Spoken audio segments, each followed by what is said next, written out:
ఇప్పటి వరకు మనం రాజకీయ నాయకుల్ని అలానే డాక్టర్స్ని ప్రొఫెషనల్స్ని ఇంటర్వ్యూ చేసాం.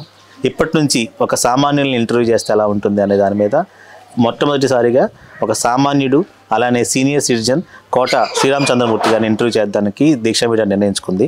నమస్కారం శ్రీరామచంద్రమూర్తి గారు. సార్, ఇప్పుడు ప్రజెంట్ రాజకీయ పరిస్థితులు ఎలా ఉన్నాయి? అసలుకి మీ సపోర్టు రానున్న ఇంకో 3 నెలల్లో ఒక ఎన్నికలు రాబోతున్నాయి, సార్వత్రిక ఎన్నికలు రాబోతున్నాయి. మీరు ఎవరు రావాలని కోరుకుంటున్నారు? ఇప్పుడు ప్రస్తుత రాజకీయ పరిస్థితులు ఎటు అర్థం కాకుండా ఉన్నాయండి. ఎందుకంటే ప్రజల్ని ప్రస్తుత పాలకులు ఒక పద్ధతిలో పరిపాలన చేసి వాళ్ళకి మనశ్శాంతి ఉండేట్టుగా పరిపాలన చేయకుండా కన్ఫ్యూజన్ చేసి అది ఏం చేస్తున్నామో ఏం చేయట్లేదో ఏమిటో సమాజంలో ఒక విధమైనటువంటి అలజడి రేకెత్తేట్టుగా పరిపాలన ఉండబట్టి ఎవరు ఏమీ చెప్పలేకపోతున్నారు ఈ రాజకీయాల గురించి.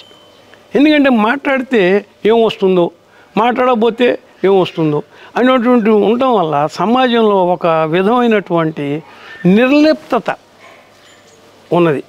కానీ క్రమేపీ ఇది ఎలక్షన్లు వస్తున్నాయి కనుక ఆ నిర్లిప్తత పోయి ఎవరికి వాళ్ళు ఇదేమిటి, ఇలా ఉంటే ఎలా, మన భవిష్యత్తు ఏమిటి, మన సామాజికంలో ఉండేటువంటి రుగ్మతల్ని ఎవరు పోగొట్టాలి, మనకెందుకని, మనకేంటి, మనకెందుకు అనేటువంటి పద్ధతిలో ఉండకుండా మనం కూడా నడుము బిగించి మనం కూడా ఏదో ఒకటి సామాజిక మార్పు రావాలి, అలాగే ఈ రుగ్మతలు తొలగాలి, అందరం కూడా సుఖశాంతులతో జీవించాలి అంటే మనం ఏం చేయాలన్న ఆలోచనకు వచ్చి ఇప్పుడు ప్రస్తుతం ఉన్నటువంటి రాజకీయాలకు విరుద్ధంగా ఆలోచన చేసి మార్పు కోసం ప్రయత్నిస్తున్నారని నా యొక్క భావన. ఇప్పుడు ఒక 3 నెలల్లో ఎలక్షన్స్ వస్తున్నాయి. మీరు ఇప్పుడు 2 పాయింట్స్ చెప్పారు. సో ఆ పాయింట్స్ కొంచెం మాట్లాడదాం. సామాజిక న్యాయం అన్నారు. సో సామాజికంగా ఏమైనా రుగ్మతలు ఉంటే వాటిని ఎదుర్కోవడానికి ప్రజలు ముందుకు రావాలంటున్నారు. వీటిని మాట్లాడుకోబోయే ముందు అసలు రానున్న సార్వత్రిక ఎన్నికల్లో ఎవరు రావాలని కోరుకుంటున్నారు? ఎవరు రావాలని కోరుకుంటున్నారంటే ప్రజలు, మనం ఇప్పటి వరకు కొన్ని ప్రభుత్వాలను చూసాం, అవి కొన్ని పార్టీలకు సంబంధించినవి. ఇప్పుడున్న ప్రభుత్వాన్ని చూసాం, ఇప్పుడు కూడా ఒక పార్టీకి సంబంధించింది. ఒక ఛాన్స్ అని అన్నారు, ఒక ఛాన్స్ ఇద్దామని న్యూట్రల్గా ఉండేవాళ్ళు, ఏ పార్టీలో సభ్యులు కానిటువంటి నాబోటి వాళ్ళు, పిన్న వయస్కులు మొదలుకుని వృద్ధుల వరకు కూడా ఒక ఛాన్స్ అంటున్నారు కదా అని రాజశేఖర రెడ్డి గారి కుమారుడు అని చెప్పి జగన్మోహన్ రెడ్డి గారికి వేద్దామని చెప్పి ప్రతి ఒక్కళ్ళు కూడా వేయమట్టి అంత ఎక్కువైన మెజార్టీ, నవ్వుతో భవిష్యత్తు అన్నట్టుగా అంత మెజార్టీ వచ్చి ఆయన పరిపాలనకు రాగలిగారు. రాజశేఖర రెడ్డి గారి చేసినటువంటి కొన్ని పనుల వల్ల వారే చేశారంటే అందరూ చేశారు, అట్లా ఉండేది ఆ కోవలో అటువంటి వాళ్ళు చేశారు. దాన్ని ఆసరాగా తీసుకుని నేను వస్తే ఈయన సద్వినియోగం చేసుకోవడానికి పోయి ప్రజల్లో ఎక్కడికక్కడ డివైడ్ అండ్ రూల్స్ పెట్టి ప్రతి వాళ్ళని నమ్మినట్టుగా ఉండి నమ్మనట్టుగాను ఉంటూ ఈ పరిపాలన సాగిస్తుంటే మొదట్లో రాజశేఖర రెడ్డి గారి ప్రేమ మీద కానీ ఈయన ఒక ఛాన్స్ ఉన్నవాడు, కుర్రవాడు, భవిష్యత్తు బాగుంటుంది, చేస్తాడు, మనకి గత పాలకులకన్నా బాగా మెరుగుగా మనకి పరిపాలన చేస్తారని ఉద్దేశంతో వేస్తే దాన్ని ఒమ్ము చేసుకుని నానా ఇబ్బందులు పెడుతూ ఉద్యోగస్తులు అవనండి, వ్యాపారస్తులు అవనండి, ఉపాధ్యాయులు అవనండి, మన ఎవరిని చూసినా, ఏ వర్గం వాళ్ళని చూసినా, దేనికి సంబంధికుల్ని చూసినా ప్రజల్లో ప్రతి ఒక్కళ్ళు కూడా మనం బాధితులము ఈయన వల్లని. ఇప్పుడు సపోజు అంగన్వాడీ వాళ్ళు సమ్మె చేస్తున్నారు, పారిశుద్ధ్య కార్మికులు సమ్మె చేస్తున్నారు, ప్రభుత్వ ఉద్యోగులు సమ్మె చేస్తామని వాళ్ళు నోటీసు ఇస్తూ ఉంటున్నారు. మున్సిపల్ కార్మికులు, మున్సిపల్ ఉద్యోగస్తులు, అలాగే సెక్రటేరియట్ కానీ ప్రభుత్వ ఉద్యోగస్తులు కానివ్వండి, క్వాషి అఫీషియల్ ప్రభుత్వ ఉద్యోగస్తులు కానివ్వండి, కార్పొరేషన్ సంస్థలు కానివ్వండి, 56 కార్పొరేషన్ పెట్టారు. ఎవరు పెట్టినా ఏం పెట్టినా ఎన్ని పెట్టినా వీళ్ళందరూ కూడా సక్రమంగా నెలసరి జీతాలు రావటం లేదు అని అంటున్నారు. ఎవరికి వాళ్ళే, కానీ పైకి చెప్పలేకపోతున్నారు. అందరూ బాధితులే. ఇప్పుడు పథకములు ఉన్నాయి, ఇస్తున్నారు ప్రజలకి, మేము ఇస్తున్నాం అంటున్నారు, వస్తున్నారు, మంచిదే, ఇవ్వాలి, పేదల్ని నిస్సహాయాల్ని సహాయం చేయాలి. కానీ ఆ పథకాలు కూడా సరైనటువంటి వెంటనే వాళ్ళ యొక్క ఖాతాల్లో పట్టలేదని అనుకుంటున్నారు అందరూ.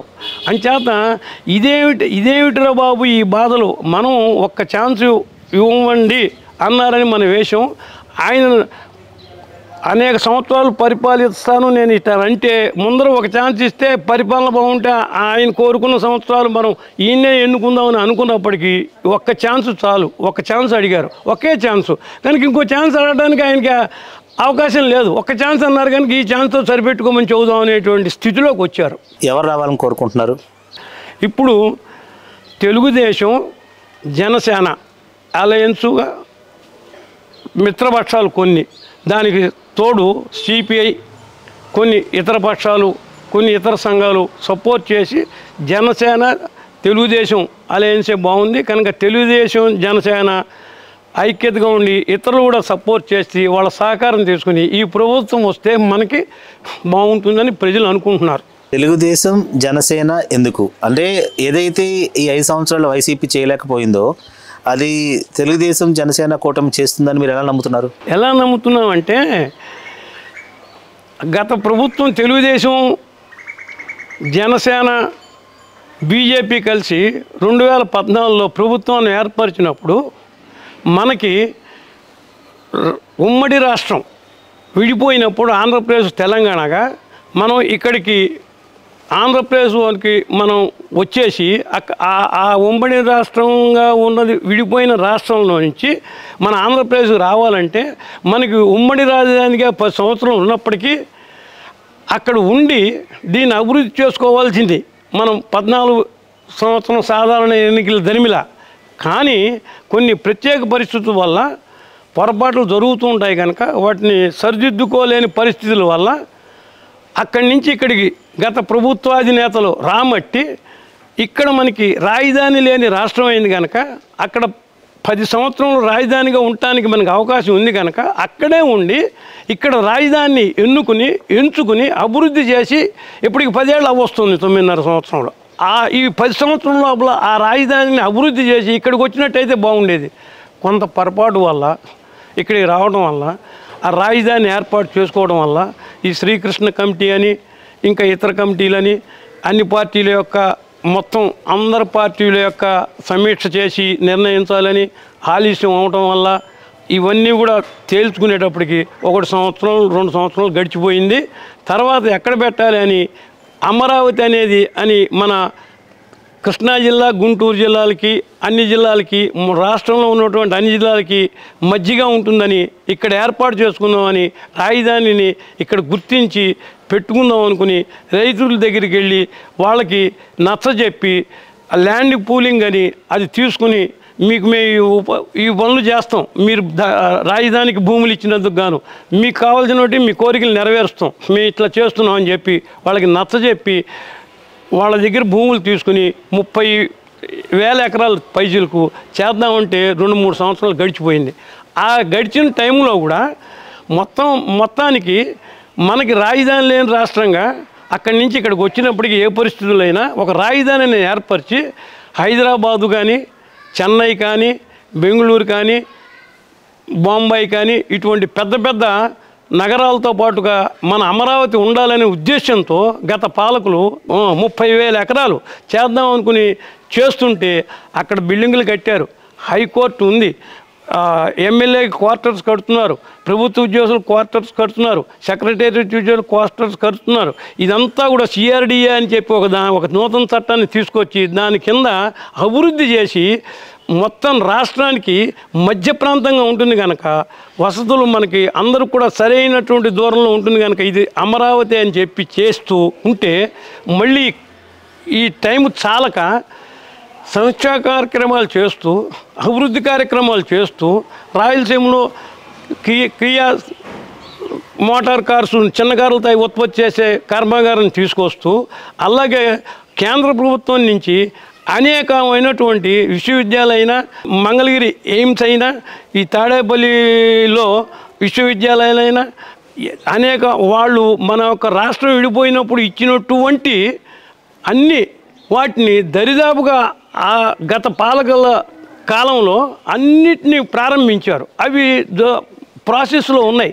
అవి ప్రారంభించి పనులు జరిగి అవి నడపడానికి స్థిరంగా నడపడానికి కొంచెం టైం పడుతుంది. అట్లాగే రాజధాని కూడా టైం పడుతుంది. ఆ టైం పట్టే దాంట్లో సాధారణ ఎన్నికలు వచ్చేప్పటికీ ఈయన ఈ గత పాలకులు చేసేటువంటి ఈ ప్రాసెస్లోనే వ్యవసాయానికి కూడా ప్రాధాన్యత ఇవ్వాలని, నీరు కూడా తాగునీరు సాగునీరు ఉండాలని పోలవరం ప్రాజెక్టుని ఆ విభజన చట్టంలో ఒకటిగా ఉండమట్టి పోలవరం ప్రాజెక్టుని తీసుకొస్తే అది కూడా కడుతుంటే కేంద్ర ప్రభుత్వ బాధ్యత అయినా రాష్ట్ర ప్రభుత్వ బాధ్యత అయినప్పటికీ ఎవరు చేసినా దాన్ని కట్టడం ప్రారంభించి కడుతున్నాం అని చెప్పి ప్రజలందరినీ చూడమని పంపించి చేస్తుంటే పూర్వాభివృద్ధిలో ఉన్నటువంటి దాన్ని గత పాలకులు చేసేదాన్ని నిలబెట్టి ఈ పోలవరం ప్రాజెక్ట్ అయినప్పటికీ ఈ కేంద్రానికి సంబంధించినటువంటి ఈ సంస్థలు అయినప్పటికీ ఈ రాజధాని అయినప్పటికీ వీటన్నిటిని కూడా ముందుకు తీసుకుపోవాల్సిన బాధ్యత ప్రస్తుత పాలకుల మీద ఉంది. ఎవరు ఎన్నికైతే వాళ్ళు, పార్టీలతో సంబంధం లేని వ్యక్తిని నేను.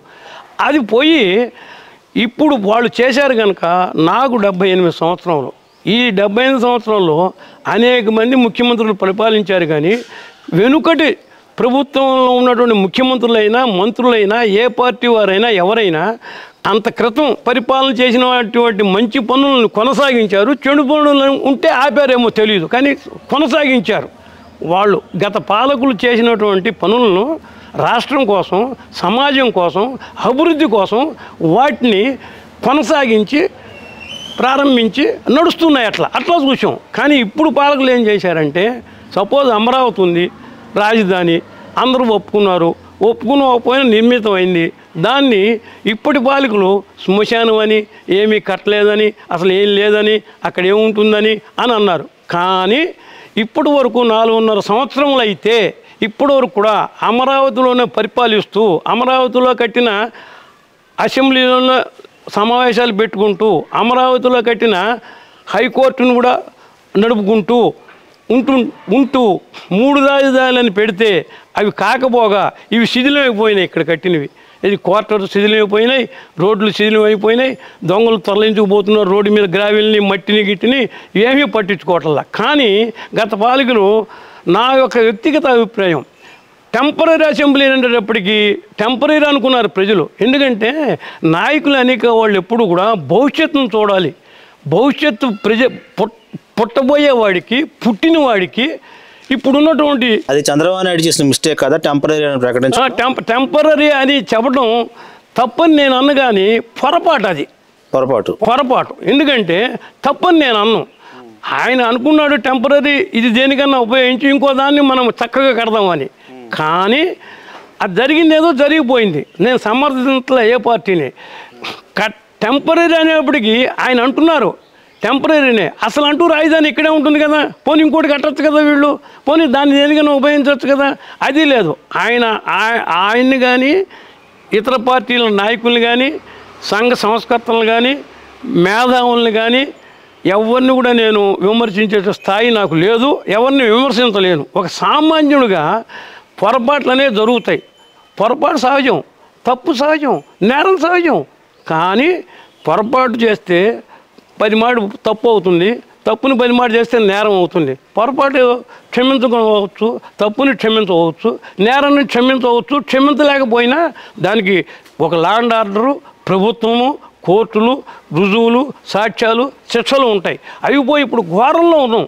అంటే అసలు రాజకీయ పార్టీలు మనం ప్రజలకి ఏం చేయాలి, ప్రజలు మన ఎందుకు అనుకున్నారు, రాష్ట్రానికి ఏం చేయాలి, జిల్లాకి ఏం చేయాలి, మండలానికి ఏం చేయాలి, గ్రామానికి ఏం చేయాలి అనేటువంటిది పోయి వ్యక్తిగత దోషంలో వ్యక్తి ప్రాబల్యం ఎక్కువైపోయింది, వ్యక్తి పూజ ఎక్కువైపోయింది. దీన్ని రాజకీయ నాయకులు కాదు, ఏ ఒక్కరూ కూడా ఆలోచించటల్లా. ఎందుకని, నాకెందుకు అనుకుంటున్నారు ప్రజలు.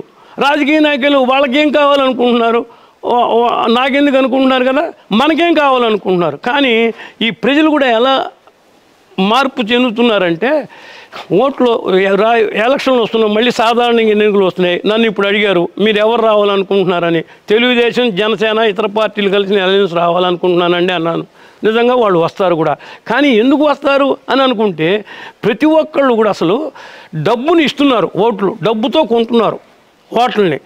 ఈ డబ్బు ప్రజలు పుచ్చుకుంటున్నారు. ప్రజలు పుచ్చుకోవడం తప్ప రాజకీయ వర్గాల వాళ్ళు ఇవ్వడం తప్ప అంటే ఉభయలది తప్పే, పొరపాటే. కానీ ఇస్తున్నారు, వద్దనచ్చగా ప్రజలు అనరు. మామూలుగా రాజకీయ నాయకులు మనం ఇస్తున్నాం, వాళ్ళు వేస్తున్నారుగా, ఇస్తున్నారు. ఒక బ్రాందీ పొట్లం, ఒక బిర్యానీ పొట్లం ఇస్తున్నారు, ఒక బ్రాందీ సీసా ఇస్తున్నారు, 2000 3000 ఇస్తున్నారు. ఓపెన్గా నేను చెబుతున్నాను, పుచ్చుకుంటున్నారు. మనకేంటి వాళ్ళు కరెక్టా? మనకి బ్రాందీ పొట్లం వచ్చింది, మనకి బిర్యానీ పొట్లం వచ్చింది, బ్రాందీ సీసా ఇచ్చారు, తాగాం, 2000 డబ్బు ఇచ్చారు అని. నిజంగా ఈ పేద ప్రజలు కానీ మధ్య తరగతి ప్రజలు కానీ వాళ్ళు నిజాయితీగా ఉంటారు. ది సోకాల్డ్ విజ్ఞానులైన వాళ్ళు, బాగా చదువుకున్న వాళ్ళు, నేను చదువుకున్నాను, నేను జ్ఞానవంతుణ్ణి, నాకు అన్నీ తెలుసు, నేను మహాపండితుణ్ణి, నాకు అన్నీ తెలుసు అన్నటువంటి వ్యక్తిత్వం ఉన్నవాళ్ళు, సోకాళ్ళు వైట్ కాలర్స్ అందరూ కూడా ఓటు వేయటల్లా ఈ పుచ్చుకున్న వాళ్ళు వేస్తున్నారు. వాళ్ళలో నిజాయితీ ఉంది. ఎందుకంటే బిర్యానీ పొట్లం తీసుకున్నారు, బ్రాందీ బాటిల్ ఒకటి తీసుకున్నారు, 2000 పుచ్చుకున్నారు కనుక ఒక ఆయనకి వేయాలంటే వారికి వేయాలి, వాళ్ళ దగ్గర పుచ్చుకున్నాం కనుక వాళ్ళు వేస్తున్నారు. అప్పుడు ఎలక్షన్లు ఉంటే అభ్యర్థిని చూసేవాళ్ళు, అభ్యర్థిని చూసి అభ్యర్థి మంచివాడా చెడ్డవాడా చూసేవాళ్ళు. అప్పుడు మా చిన్నతనంలో అభ్యర్థి తర్వాత పార్టీని, దాని వెనుకున్న పార్టీని గుర్తుని చూసేవాళ్ళు. కానీ ఇప్పుడు రాజకీయ పరిస్థితి కంప్లీట్లీ డిఫరెంట్. అభ్యర్థి అనవసరం, పార్టీ ఏంటి, ఏ గుర్తు మీద పోటీ చేస్తున్నాడు, దాని తర్వాత అభ్యర్థిని చూస్తున్నారు. అంతే అంతే. అంతకు ముందున్న రాజకీయాలకి ఇప్పుడున్న రాజకీయాలకి వ్యత్యాసం ఒక 2 పాయింట్లు చెప్పండి క్లుప్తంగా. అప్పుడు ఉన్న రాజకీయాలు సిద్ధాంతం మీద నడిచేవండి. ఇప్పుడు ఉన్న రాజకీయాలు వ్యక్తి పూజ మీద నడుస్తున్నాయి. వ్యక్తి గౌరవం, డబ్బుకి లొంగటం, డబ్బుకి దాసోహం, సామాజిక స్పృహ లేదు. అప్పుడు సిద్ధాంతం మీద నడిచేవి ఒక కట్టుబాటు ఉండేది, నీతి నియమం అని. ఇప్పటికి మళ్ళీ డబ్బుకు ప్రలోభ పెట్టి వ్యక్తి పూజ చేసుకుని ఎవరికి వాళ్ళు నేనే రాదనుకుని ఉందామనేటువంటి తత్వం లేదు. అప్పట్లో సామాజిక స్పృహ ఉండేది, ప్రజాసేవ దృక్పథం ఉండేది. ఉన్నారు కదండి కమ్యూనిస్టుల మీద మీ అభిప్రాయం ఏంటి? కమ్యూనిస్టులు ఉన్నారంటే కమ్యూనిస్టులు ఆ సామాజిక స్పృహతో ఉండేవారు, సామాజిక న్యాయం అనేవాళ్ళు. ఆ వాళ్ళల్లో అనేక వర్గ చీలికలు వచ్చేసి ఈ గత 40 సంవత్సరాల క్రితమే ఈ పార్టీ తరుగుతూ వచ్చింది అనేక చీలికలు పీలికలుగా. వాళ్ళకి సిద్ధాంతాలు ఉన్నాయి కానీ ఓటు వేసేటప్పుడు కాంగ్రెస్కి వేయటమో ఇంకోటికి వేయటమో చేస్తున్నప్పుడు వాళ్ళు ప్రభుత్వానికి రాలేకపోతే వాళ్ళు కూడా అవకాశవాదులు అయిపోయారా? వాళ్ళు కూడా అవకాశవాదులు అయిపోయారు అని ఇప్పుడు అనుకుంటున్నా. ఇంత వయసు మీ అభిప్రాయం? అప్పుడు మటుకు అవకాశవాదులు కాదు, అప్పుడు ఎవరు అవకాశవాదులు కాదు మా చిన్నతనంలో. ఎందుకంటే మంచి చెడ్డను చూసి, సిద్ధాంతాన్ని చూసి, సమాజ సేవను చూసి, సామాజిక స్పృహ ఉండి ఆ విధంగా పరిపాలన చేయించేవాడు. కక్షల కార్పణ్యాలు ఉండేవాడు కాదు. ఎలక్షన్ ఎంత మటుకి ఎలక్షను, రాజకీయం ఎంత మటుకి రాజకీయం. ఆ తర్వాత మనందరం ఒకటని కమ్యూనిస్టులు వెళ్ళినా, ఇతర పార్టీలు వెళ్ళినా, ఎన్ని వర్గాలు ఉన్నా, ఎన్ని పార్టీలు ఉన్నా ప్రభుత్వంలో పనులు జరిగేవి, ప్రజలకు జరిగేవి. కాకపోతే ఇప్పుడు నేనే చేశా అంటుంటే అప్పుడు జరిగాయి, ఇప్పుడు జనాభా పెరిగారు, చేయాల్సి వస్తుంది. అప్పుడు జనాభా తక్కువ, చేసినవి బాగానే ఉన్నాయి. ఏం కట్టలా మనకి ఇప్పుడు చాలా అభివృద్ధి జరిగింది. ఏ పార్టీ ప్రభుత్వంలో అయినా అభివృద్ధి జరిగింది. ఎందుకంటే జరగకపోతే ఇప్పుడు ఇవన్నీ ఎట్లా వచ్చి ఇప్పుడు వీళ్ళు కొత్తగా చేస్తున్నట్ట కాదు. చేస్తున్న వాటిని ఇంకొంచెం అదనంగా ఇప్పుడు సంక్షేమ పథకాలు అన్నారు. అప్పుడు పూర్వం లేవు, ఉన్నాయి 40 ఏళ్ల మట్టి ఉన్నాయి, ఇస్తూనే ఉన్నారు. కానీ ఇప్పుడు నేను కొత్తగా కనిపెట్టానంటే ఎవరు నమ్మరు. కానీ నిజంగానే 2 రూపాయలకి కిలో ఎన్టీ రామారావు 2 రూపాయల కిలో బియ్యం ఇచ్చారు, 25 రూపాయలు పెన్షన్ ఇచ్చారు, ఆరోగ్యశ్రీ ఇచ్చారు, జనతా వస్త్రాలు ఇచ్చారు. ఆయన వచ్చినదే రాజకీయం అందరికీ తెలిసింది. ఆయన వచ్చినదే అన్నీ చెప్పారు. వీటినన్నిటిని కూడా రాజశేఖర రెడ్డి గారు ఏమైనా, ఇంకోటి రెడ్డి గారైనా, ఎవరు వచ్చిన అందరు ముఖ్యమంత్రులు వీటన్నిటిని కొనసాగించారు. అంతే నేనే కొత్త కనిపెట్టానంటే ఇప్పుడు అకౌంట్లో పడుతున్నాయి కనుక మామూలుగా ఎవరి ఖాతాలో వాళ్ళకి ఇది ఒక సౌలభ్యం వచ్చింది. ఇది మామూలుగా ఈ సాంకేతిక పరిజ్ఞానం పడమట్టి, కానీ ఇచ్చేవాళ్ళకి అప్పుడు ఇచ్చారు. నాదొక ప్రశ్న అండి, నాకు ఒక డౌట్ ఉంది. 2014లో జనాలు తెలుగుదేశాన్ని ఎన్నుకున్నారు. ఎందుకంటే ఆయన సమర్థుడు, ఏమైనా చేయగలడని. ఆయన రాజధానిని ఏర్పాటు చేసుకున్నాడు ఆయన. కాకపోతే అంత చేసిన తర్వాత కూడా డిపాజిట్ లేకుండా ఎందుకు ఓడిపోయాడు అంటే, ఇప్పుడు వైసీపీ చెప్తుంది ఏంటంటే రాజధానికి అమరావతికి ప్రజలు కూడా వ్యతిరేకం కాబట్టి ఓడిపోయాడు అని. అందుకే 3 రాజధానులు తెర మీద తీసుకొచ్చారు. మరి నిజంగా అమరావతి రాజధాని ఆయన బాగా చేసుంటే, అంత బాగా చేసుంటే ఇంకో అవకాశం ఇవ్వాలి కదా, ఎందుకు ఇవ్వలేదు? రాజధాని కోసం ప్రజలు వ్యతిరేకించాల. ఈయన ఏం చేశారంటే అభివృద్ధి అనేది నా వ్యక్తిగత అభిప్రాయం. అభివృద్ధి, మనం రాజధాని అభివృద్ధి చేస్తున్నాం. మనకి రాష్ట్రం విడిపోయిన తర్వాత ప్రత్యేక హోదా కావాలన్నారు. ప్రత్యేక హోదా వాళ్ళు అవకాశం లేదు, ప్రత్యేక ప్యాకేజీ ఇస్తూ ఉన్నారు. సరే, ఏదో ఒకటి మనం తీసుకుని మన రాష్ట్రాన్ని అభివృద్ధి చేయాలని అభివృద్ధి పనులు చేశారు ఈయన. అందులో మటుకు ఏమీ లేదు, అనుమానం లేదు. కేంద్రానికి సంబంధించిన సంస్థలను తీసుకొచ్చిన వాటిని ఎగ్జిక్యూషన్ చేయడానికి, అవి ఆ సంస్థలు వచ్చిన వాటిని సంస్థ కట్టాలంటే కట్టించి, విశాఖ రైల్వే జోన్ ఉంది కావాలన్నారు, ఇస్తా అన్నారు వాళ్ళు. దానికేమో స్థలం ఇవ్వలేట ఇప్పటివరకు కూడా, అది అట్లాగే ఉంది. గన్నవరం విమానాశ్రయం ఉంది, అట్లాగే మంగళగిరి ఎయిమ్స్ ఉంది, అట్లాగే తాడేపల్లి కూడా, ఎక్కడ పడితే అక్కడ. అట్లాగే చాలా పరిశ్రమలు, చాలా విశ్వవిద్యాలయాలు కానీ, చాలా సంస్థలు కానీ సెంట్రల్ గవర్నమెంటు ఈ గత ప్రభుత్వ హయాంలో అనుమతి ఇచ్చి ప్రారంభించాయి. కానీ వాటిని ఇప్పుడు అమలుపరచట్లేదు. ఇవన్నీ ప్రజలకి అందరికీ తెలియవు. ఎందుకంటే ఆయన చెప్పుకోవాలి. ఆయన ఏం చేశాడంటే ఎంతసేపు అభివృద్ధి పోలవరం చెప్పి బస్సు ఎక్కించుకెళ్ళి జనాలను చూడడం, నేను కట్టేస్తున్నా, ఇది కట్టేస్తున్నా, అది ఇది అనేప్పటికీ ఎప్పుడు ఉంటాయి పార్టీలో సిద్ధాంతాలు కాదు, పార్టీలో అభివృద్ధి కాదు ఇప్పుడు కావాల్సింది. పార్టీగా ఉన్నవాడిని ఎట్లా చెడగొట్టాలి, మనం ఎట్లా రావాలి మనం అధికారానికి. మనం వస్తే మనం ఏం చేయాలి, మనకే శాశ్వతం. అధికారం శాశ్వతం ఎవరికి కాదు. మాట సార్, పోలవరం జరుగుతుంది, అభివృద్ధి జరుగుతుంది, కాదని ఎవరు అనరు. కానీ పోలవరం చూపిస్తామని చెప్పేసి కొన్ని కోట్ల రూపాయలు ఖర్చు పెట్టి అందరినీ బస్సులు ఎక్కి చూపించడం న్యాయం అంటారా? ప్రజాధనమే కదా సార్, అది కూడా ప్రజాధనమే. అదే కదా వైసీపీ వాళ్ళు జనాల్లో తీసుకువెళ్ళింది, జనాలు నమ్మింది కూడా అదే కదా. జనాలు నమ్మారు, అవసరం లేదు, వీళ్ళు న్యాయం కాదని అనుకుందాం. న్యాయం కాదంటే వీళ్ళు వెళ్ళక్కల్లా. ఆయన పెట్టారు అనుకుందాం, నేను చేసాను చూడండి అన్నారు. వెళ్ళడం మానేస్తే పోయే. చూడండి అన్నప్పుడు ఎవరు రాకపోతే బస్సులు పెట్టరు కదా. అయితే ఒకటి పెట్టడం తప్ప ఒప్ప అంటే మేము చేసాం కానీ చూడమన్నారు. ఇప్పుడు అది చూడటం లేదు కదా, అది చూడమంటం లేదు, ఏమీ లేదు. ఫర్ ఎగ్జాంపుల్ మీరు అలా చెబుతున్నారు, ప్రజాధనం అన్నారు. మామూలుగా ఇప్పుడు ఉన్నటువంటి ఆయన పరిపాలకులు ఇక్కడ ఈ మంగళగిరి మన ఉండవల్లి దగ్గరే ప్రజావేదికని కట్టారు. ప్రజలు వస్తుంటే ఏదో మేము సమాధానం చెబుతామనో, ప్రజలు వచ్చి మమ్మల్ని కలవచ్చునో కలవకూడదు, అది నాకు డీటెయిల్స్ కూడా తెలియదు. మేము టీవీలో చూసాం, పత్రికల్లో చూసాం, చదివాం. ఏమిటో ఈ భాగ్యం అనుకున్నాం.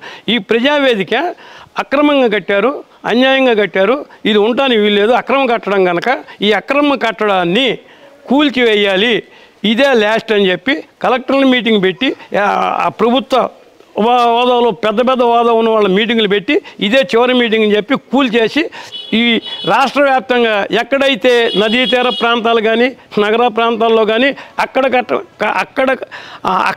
అక్రమమైనటువంటి కట్టడాలు ఉన్నాయో వాటన్నిటిని తొలగిస్తామన్నారు. అది ఒక్కటి తొలగించారు కానీ ఏది తొలగించలా అని నేను తొలగించమని నేను అంటలా. కానీ దాన్ని తొలగించకుండా అక్కడే ప్రజావేదిక పెట్టుకుని, అక్కడే ప్రభుత్వ మీటింగులు పెట్టుకుని, అక్కడే సెక్రటరీ కలెక్టర్ల మీటింగ్ పెట్టుకుని, అక్కడే ఎస్పీఎల్ మీటింగులు పెట్టుకుని పరిపాలన చేస్తుంటే ప్రభుత్వ ధనంతో ఎంత పెట్టి కట్టారో నాకు తెలియదు. ప్రభుత్వం కట్టింది పోయేది కాదు. అక్రమమైన సక్రమమైన అక్రమ కట్టడాలైనా సక్రమ కట్టడాలు ఎన్ని ఉన్నాయో అందరికీ తెలుసు. అక్రమం సక్రమం అది పోగొట్టారు. ఆ ప్రజాధనం నష్టమేగా. ప్రజాధనం నష్టమే సార్. ఒక్క ప్రశ్న, జగన్మోహన్ రెడ్డి ప్రభుత్వంలోకి వచ్చాక 2019లో అత్యధిక మెజారిటీ 150 సీట్లతో అధికారంలోకి వచ్చాక ప్రజావేదిక కూల్చివేసి ఆయన ప్రభుత్వ కార్యక్రమాలు స్టార్ట్ చేశారు. కూల్చివేతతో ఆయన ప్రభుత్వం స్టార్ట్ అయిందని అపవాదం ఉంది. అలా చేయకుండా ప్రజావేదికను అలానే ఉంచి, సార్ లెట్ మీ కంప్లీట్, ప్రజావేదికను అలానే ఉంచి రాజధాని అమరావతి అని అమరావతిని డెవలప్ చేసుకుంటూ పాత ప్రభుత్వ పాలసీలను కంటిన్యూ చేస్తూ ఆయన పరిపాలన రెండు రకాలుగా సంక్షేమంతో పాటు అభివృద్ధి రెండు సమంగా చేస్తూ వెళ్తూ ఉంటే అప్పుడు మీరు ఆయన సమర్థించే వాళ్ళ? తప్పనిసరిగా సమర్థించేవాళ్ళం. ఆయన కోరికలు ఉన్నాయి, పార్టీ వాళ్ళ కోరికలు ఉన్నాయి. ఏది ఈయనే ఉండాలి, పిన్న వయస్కుడు కుర్రవాడు అని మేము అనుకున్నాం. అందరం కూడా ఉండేవాడు. అప్పటి పాలకులు ప్రారంభించిన పనులన్నిటినీ వాటిని కంటిన్యూ చేస్తూ ఈ అమరావతి రాజధాని అని అంటూ, ఎందుకంటే ఆయన అన్నారు అసెంబ్లీలో నేను తగాదాలు పెట్టడం ఇష్టం లేక, ఘర్షణ పట్టడం ఇష్టం లేక మన అందరం కూడా కలిసి ఏకగ్రీవంగా తీర్మానం చేస్తున్నాం అమరావతి రాజధాని. ఎందుకంటే తగాదాలు పట్టడం ఇష్టం లేక అమరావతి రాజధాని ఉంటుంది, నేను ఇక్కడ ఇల్లు కట్టుకున్నాను అంచేత నేను ఇక్కడే ఉంటాను, అదే రాజధాని అని ఓపెన్గా అసెంబ్లీలో ప్రజలందరూ విన్నట్టు అసెంబ్లీ సమావేశాల్లో వారు చెప్పారు. ఆ చెప్పిన దానికి భిన్నంగా మాట తప్పను మడమ తప్పను అని అంటూ అట్లాగే అనేకం చెప్పారండి. ఎందుకంటే మాకు కొంచెం కష్టం కలగడం, మద్యపానం నిషేధిస్తే కానీ ఓట్లు అడగని అన్నారు. నిషేధించారా? దశల వారీ కూడా నిషేధించాల. పోనీ తగ్గించారా? తగ్గించాల. పోనీ మీ పోటీ వాళ్ళకి ఇతరులకి ప్రజలు ఏమన్నా అమ్ముకోవడానికి ఇచ్చారా? ఇది ఆ మద్యపానంలో ఉన్నటువంటి గౌడర్స్ కానీ వాళ్ళకి ఇవ్వాల, వాళ్ళకి ఇష్టమైన వాళ్ళకి ఇచ్చుకున్నారా? అది ఇవ్వాల. ప్రభుత్వమే మద్యపాన వ్యాపారం చేస్తూ ప్రభుత్వాన్ని వ్యాపార సంస్థంగా మార్చేసి నేను మద్యపానం నిషేధం చేయకపోతే ఎన్నికలకి రాను అన్నారు. ఇప్పుడు ఎట్టా వస్తారు? ఈయన ఎన్నికలు ఎట్టా అడుగుతారు? వాళ్ళు అందరూ మాట తప్పను మడమ తప్పను ముఖ్యమంత్రి అన్నారు. ఇప్పుడు మాట తప్పారో చెప్పలేదో ఇప్పుడు చూస్తున్నాం కదా. అమరావతిలో మాట తప్పారు, మద్యపానంలో మాట తప్పారు, మామూలుగా ఈ అక్రమ కట్టడాలన్నీ కూస్తారని చెప్పి మాట తప్పారు. ఇది ఒకటి పడగొట్టారు, ఎక్కడ పడగొట్టలా. పేదలకు అన్నదానం పెట్టేవాళ్ళు, అన్నం పెట్టేవాళ్ళు అందా క్యాంటీన్ అని. ఆ అన్నం పెట్టే క్యాంటీన్లో మామూలుగా ఆ క్యాంటీన్ని రాజన్న క్యాంటీన్ అని పెట్టుకోవచ్చు వాళ్ళ నాన్నగారిది, లేదు జగన్మోహన్ రెడ్డి గారి క్యాంటీన్ అని పెట్టుకోవచ్చు. ఇప్పుడు జగనన్న అని చెప్పి అన్నీ పెట్టుకుంటున్నారు కనుక అట్లా పెట్టకుండా పేదవాళ్ళకి పొట్టగొట్టి అన్నీ క్యాంటీన్ తీసేశారు. ఎవరైనా తింటారు కదా, నా పోటీ వాడేళ్ళు కూడా తింటారు. నా కోసం కాదు, నేను ఎప్పుడు తినదలుచుకోవాలా. ఓ మాట సెక్రటేరియట్కి వెళ్తే ఎట్లా ఉందో చూద్దామని వెళ్ళా, తినండి అన్నారు. తినలేదు కానీ బాగానే ఉంది. రాజకీయాలు మారినాయి. కరెక్ట్గా మీరు తెలుగుదేశం పాలనలో చూసుకుంటే మన ఎగ్జాంపుల్గా మన వన్ టౌన్లో ఫ్లైఓవర్ కట్టారు. ఫ్లైఓవర్ కట్టక ముందు అక్కడ రాజశేఖర రెడ్డి గారి విగ్రహం ఉండేది. ఫ్లైఓవర్ని కొంచెం మోడిఫికేషన్ చేసి ఫ్లైఓవర్ కట్టినప్పుడు ఆ విగ్రహాన్ని కూల్చివేశారు. కూల్చివేసినప్పుడు తెలుగుదేశం హయాంలో రాజశేఖర రెడ్డి గారి విగ్రహాన్ని కూల్చేసినప్పుడు ఆ పక్కన రాజశేఖర్ గారి పక్కన ఒక పార్క్ పెట్టారు. ఆ పార్క్ పెట్టినప్పుడు రాజశేఖర రెడ్డి గారి విగ్రహం పెట్టకుండా డైనాసార్ బొమ్మలు ఏదంటే అవతార్ బొమ్మలు పెట్టారు. సో అది వీళ్ళు తప్పు అంటున్నారు. అంటే రాజశేఖర రెడ్డి గారి విగ్రహాన్ని కూల్చేసి మీరు విజయవాడని అపవిత్రం చేశారు, అందుకని చెప్పేసి మేము కూలుస్తాం అనేది ఒక వర్గం వాదన. సో ఆ గవర్నమెంట్ హయాంలో వాళ్ళు చేసింది కరెక్ట్ అంటారా? అది కరెక్ట్ అని నేను అన్ను, కానీ వాళ్ళు కూల్చి ఆ రాజశేఖర రెడ్డి గారి విగ్రహాన్ని తొలగించినప్పుడు దాన్ని ఇంకొక చోట ప్రతిష్ఠించడం, ఇంకో చోట పెట్టడం చేయాల్సింది. కానీ వాళ్ళు కూల్చేశారని వాళ్ళు ఇంకో చోట పెట్టలేదని కనుక మేము అన్నీ కూలుస్తామంటే వాళ్ళు ఏదో తప్పు చేశారు అనుకుందాం, లేదో పొరపాటు జరిగింది అనుకుందాం, కానీ కక్ష కార్పణ్యాలు అనుకుందాం. మనం కూడా అదే చేసాం అనుకోండి, ఇంకా సామరస్యం ఏముంది, ఇంకా సంస్కారం ఏముంది, సభ్యత ఏముంది, ఇంకా మాట ఏముంది, మడవ తెప్పపోవడం ఏముంది, మాట తప్పపోవడం. అంటే కక్షలు కార్పణ్యాలా? ప్రజలకి పరిపాలన నాయకులు అనేవాళ్ళు ప్రజలు సుఖశాంతులతో ఉండటం చూసుకోవాలి, కానీ వర్గాలుగా వర్ణాలుగా కులాలుగా మతాలుగా మార్చేసి ఒకరికి పడకుండా చేసి మనం పరిపాలిద్దాం ఉంటే జరిగే పని కాదండి. అందుకనే ఇప్పుడు అందరూ కూడా ఈ ప్రభుత్వం అంటే చాలా ఇబ్బంది పడుతున్నాం అనే స్థితికి వచ్చారు. ఈ ప్రభుత్వం వద్దు, ఒక ఛాన్స్ అన్నారు. నిజంగా అడగాలి ప్రభుత్వం, నిర్భయంగా నేను చెబుతున్నాను, ఒక్క ఛాన్స్, నాకు ఒక్క ఛాన్స్ ఇవ్వండి అన్నారు. ఆయన తృప్తి పడాలి. ఒక ఛాన్స్తో ఎన్నికలు నిలబడకూడదు. మళ్ళీ ఇంకో ఛాన్స్ ఎట్లా ఇస్తారు? ప్రజలన్నా అడగాలి నో ఛాన్స్ అని. 2019 ఎలక్షన్స్లో అప్పట్లో రెండో అవకాశం ఇవ్వనందున, రెండో అవకాశం ఎవరికి చంద్రబాబు నాయుడికి ఇవ్వనందున ఇన్ని అనర్థాలు జరుగుతున్నాయి. కాబట్టి ఒక వర్గం యువత కావచ్చు, ఒక వర్గం కావచ్చు, తక్కువ సమయంలో కోవిడ్ రావడం వల్ల ఎక్కువ జగన్మోహన్ రెడ్డి గారు ఎక్కువ చేయలేకపోయారు. కాబట్టి జగన్మోహన్ రెడ్డి గారికి మళ్ళా ఇంకో అవకాశం ఇవ్వాలి అని ఒక వర్గం అనుకుంటుంది. దాని మీద మీ అభిప్రాయం ఏంటి? అంటే కోవిడ్ వచ్చినా ఏదో వచ్చినా ఈ జాతీయ విపత్కరాలు దైవ నిర్ణయాలతో ఎప్పుడు ఏం జరుగుతుందో మనకేం తెలియదు. విపత్కర పరిస్థితులు వస్తాయి. ఏ వచ్చినప్పటికీ వాటిని అధిగమించి అభివృద్ధి చేసుకోవాలి. మనకి కావాలంటే ఇప్పుడు పరిశ్రమలు కానివ్వండి, ఏదైనా ఒక అభివృద్ధి అనేది ఉండాలంటే కోవిడ్ వచ్చి ఆదాయం లేకపోయినా, కోవిడ్ వచ్చినా మేము చేయలేకపోయామన్నా, చేయాల్సిన పనులకి తగినంత అవకాశం ఉంది, తగినంత ధనం కూడా మన డబ్బు కూడా సెంట్రల్ గవర్నమెంట్ ఎన్నో ఇస్తున్నాయి. కానీ ఇప్పుడు సపోజ్ ఇప్పుడు నేను చెబుతుంటే మీరు ఆపేసి ఇది చెబుతున్నారు, మీరు ప్రశ్నిస్తున్నారు, నేను చెప్పాల్సి వస్తుంది. ఇసుక ఉంది, ఉచితం అని ఆయన ఇచ్చారు. ఇప్పుడు ఉచితం తీసే గవర్నమెంట్ అమ్ముతున్నారు. ఆ ఇసుకలో ఎన్ని లావాదేవీలు ప్రజలందరికీ తెలుసు కదా. అట్లాగే ఇసుక సంబంధం భవన కార్మికులు అందరూ కూడా ఎంత బాధపడ్డారో భవన కార్మికులకు తెలుసు, భవనాలు కట్టించుకునే వాళ్ళు తెలుసు, ఇల్లు కట్టే కార్మికులకు తెలుసు, ఇల్లు కట్టించుకునే యజమానికి తెలుసు ఎంత బాధలు పడుతున్నారో. ప్రతిదీ కూడా ఈ ప్రజావేదిక విధ్వంసంతో పాటు విధ్వంస మార్గంలో వెళ్తుంది, కానీ విధ్వంసంగా అభివృద్ధి మార్గంలో లేదు. సంక్షేమం ఉంది, ఇస్తున్నారు, పంచుతున్నారు, ఎవరికి వాళ్ళు తీసుకుంటారు. వస్తున్నాయి సార్ ఇళ్ళకి డైరెక్ట్ గా ఇళ్ళకి డైగా ఇస్తున్నారు. ఎవరికి బియ్యం కావాలంటే లైన్ లో గంటలు నుంచునే వాళ్ళు ఇప్పుడు డైరెక్ట్ గా ఇంటికి వచ్చి తాత ఇదిగో తీసుకో, అవ్వ ఇదిగో తీసుకొని మేము ఇళ్ళకి ఇస్తున్నాము, మేము మా సంక్షేమ పథకాలు మీకు నచ్చితే మేము చేసే అభివృద్ధి కార్యక్రమాలు సంక్షేమ కార్యక్రమాలు రెండు బేరోజు వేసి చూసుకోండి, మేము మీకు ఏమన్నా మా గవర్నమెంట్ వల్ల మీకు బెనిఫిట్ ఉంటే మీరు మళ్ళా మాకే ఓటేయండి అని చెప్పి వైసీపీ స్లోగన్. అంటే సంక్షేమ కార్యక్రమాలు వీళ్ళే కొత్తగా చేయటంలా, గత ప్రభుత్వాలు చేసే వీళ్ళు చేస్తున్నారు. కాకపోతే అప్పుడు రేషన్ దుకాణాలు ఉండేవి, అక్కడికి వెళ్ళి తెచ్చుకునేవాళ్ళు. ఆ టైంలో ఎప్పుడు తీస్తే అప్పుడు వాళ్ళు వీళ్ళంటే తెచ్చుకునేవాళ్ళు. ఇప్పుడు ఈ టైంలో ఇళ్ళకి ఇస్తుంటే ఇళ్ళ దగ్గరే వీళ్ళు ఉండాలి, ఇది సౌకర్యమే. కానీ ఈ సౌకర్యం సంక్షేమం బాగానే ఉంది, అప్పుడైనా ఇప్పుడైనా. వీళ్ళు కొత్త కనిపెట్టిన లేదు, వాళ్ళు కొత్త కనిపెట్టిన లేదు. ఎప్పుడో ఎన్టీ రామారావు కనిపెట్టారు, అందుకోసం కాంగ్రెస్ ప్రభుత్వం కనిపించింది. ఇందిరాగాంధీ మామూలుగా ఇల్లు కట్టించింది ఆవిడ. ఇందిరాగాంధీ బ్యాంకులు నేషనలైజేషన్ చేసి బ్యాంకుల్లో డబ్బులు ఇస్తున్నామని చెప్పింది. పట్టణ మామూలు కనిష్ట గరిష్ట పరిమితిని తెచ్చిపెట్టింది. పల్లెల్లో అయితే 18 ఎకరాలు మాగాణి భూమి, మెట్ట అయితే 25 ఎకరాలు. మన ప్రభుత్వం మన పట్టణాల్లో అయితే ఇంత భూమి ఇన్ని గజాలు ఉండాలని ఉంది. ఆ చట్టం ఉందా? ఇప్పుడు చట్టం ఉంది, చట్టం అమలు అవ్వట్ల. కనుక సంస్కరణలు అనేవి అందరూ చేశారు, సంక్షేమం అనేది అందరూ చేశారు. చేయబట్టి ఇంతకాలం ఇట్లా మనం ఉన్నాం.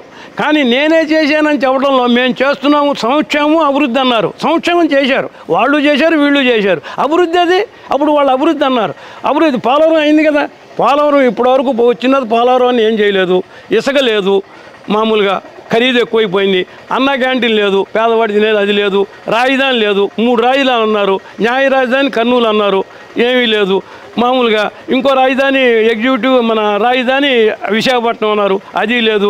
ఇక్కడ అసెంబ్లీ ఉంటుంది, చట్ట రాజధాని అన్నారు, ఇది లేదు. ఇప్పుడు మనకి రాజధాని లేని రాష్ట్రం ఏదే అంటే నలుగురిలో నవ్వులు పాలవుతున్నాం. ఇది విశ్వవ్యాప్తంగా, మన దేశవ్యాప్తంగా, రాష్ట్ర వ్యాప్తంగా ఈ జిల్లాలు ప్రజలు కాదు, అసలు మనకి రాజధాని లేదు. రాజధాని ఎవరన్నా విద్యార్థులను అడిగితే మేము ఆంధ్రప్రదేశ్ రాజధాని అంటే ఏమి రాస్తామండి, ఏమి రాస్తాం? పైగా మామూలుగా ఈ ప్రజల చేత ప్రజల కొరకు ప్రజలు చేయనుకున్న ప్రజాప్రభుత్వంలో పరిపాలనా విభాగం, న్యాయ విభాగం, మీడియా, అలాగే ఇవి కొన్ని మూల స్తంభాలుగా ఉంటాయి. కానీ న్యాయ విభాగానికి పరిపాలనా విభాగానికి పడదు, అది సమన్వయం చేసుకోవాలి. కానీ మాకేం తెలియదు, మేము పామరులము, సామాన్యులము, రాజ్యాంగాన్ని చదవలేదు, మేధావులం కాదు, మేమేమి పెద్దగా చదువుకోలేదు. మా వయసును బట్టి మేము ఎంతోమంది రాజకీయ నాయకులను చూసామంటే వాళ్ళు చేసిన పనులకి ఇప్పటికీ బ్యారేజ్ చేసుకుంటే టోటల్గా ఏ పార్టీ వారు వచ్చినప్పటికీ వాళ్ళకి వీళ్ళకి నక్కకి నాగలోకని ఉన్నంత తేడా ఉంది. ఎందుకంటే వాళ్ళు ఒక సిస్టమేటిక్గా సిద్ధాంతంగా ప్రజల కోసం, ప్రజల చేత ప్రజాప్రభుత్వం ప్రజల కోసం పనిచేసేవాళ్ళు. ఇప్పుడు అట్టా కాదు, తన కోసం పని చేసుకున్నారు. ఇప్పుడు ఎన్నికలే ఎక్కువగా డబ్బుమయం అయిపోయినాయి. ఎన్నికలే డబ్బు, ఎన్నికలంటే డబ్బుతోనే కొనుక్కోవడం. వాడే రాదు. ఇప్పుడు ఎమ్మెల్యే ఉంటే ఎమ్మెల్యే నియోజకవర్గానికి రాదు, సర్పంచ్ ఉంటే గ్రామానికి రాదు, మరి మినిస్టర్ ఉంటే ఒక జిల్లాకి రాదు, అలాగే ముఖ్యమంత్రి ఉంటే రాష్ట్రానికే రాదు. రాజరికం పోయింది కదండి, ఎప్పుడో తీశారు. మనకి మామూలుగా ఇందిరాగాంధీ అప్పుడు రాజభరణాలు రద్దు చేసింది. చక్రవర్తులు పరిపాలించారు, రారాజులు పరిపాలించారు, రాజులు పరిపాలించారు, భూస్వాములు పరిపాలించి అందరూ పోవాలని చెప్పి కమ్యూనిస్టులతో సహా అందరూ కలిసిమెలిసికొని మనకి స్వామ్యవాదం, స్వరాజ్యం, ప్రజారాజ్యం రావాలన్నారు. ఎక్కడొచ్చిందండి? మళ్ళీ ఇప్పుడు ఎవరికి వాళ్ళు సంపాదించుకోవడం. ఒక 100 ఓట్లు ఖర్చు పెట్టడం ఎమ్మెల్యే కోసం, ఎంపీ కోసం ఒక 500 కోట్లు ఖర్చు పెట్టడం, వాడు 1000 కోట్లకు సంపాదించుకోవడం. ఈయనేమో 100 కోట్లు ఖర్చు పెట్టడం, ఈయనకి 2 రోట్లు 3 రోట్లు సంపాదించుకోవడం, ఈయన చెప్పిన చుట్టూ తిరగటం. ఇదైపోయింది. వ్యక్తి పూజ ఎక్కువైపోయింది. సామాజికంగా ఎక్కడుంది? అసలు కమ్యూనిస్టులో ఉంది. వాళ్ళు కూడా సామ్యవాదం, సమాజత్వం అని చెప్పారు, సామాజిక శ్రమని. వాళ్ళు కూడా ఇప్పుడు తక్కువైపోయారు. వాళ్ళు చేసిన పోరాటాలు, అప్పుడు విద్యుత్ పోరాటాలు తలుచుకుంటే ఇప్పటికీ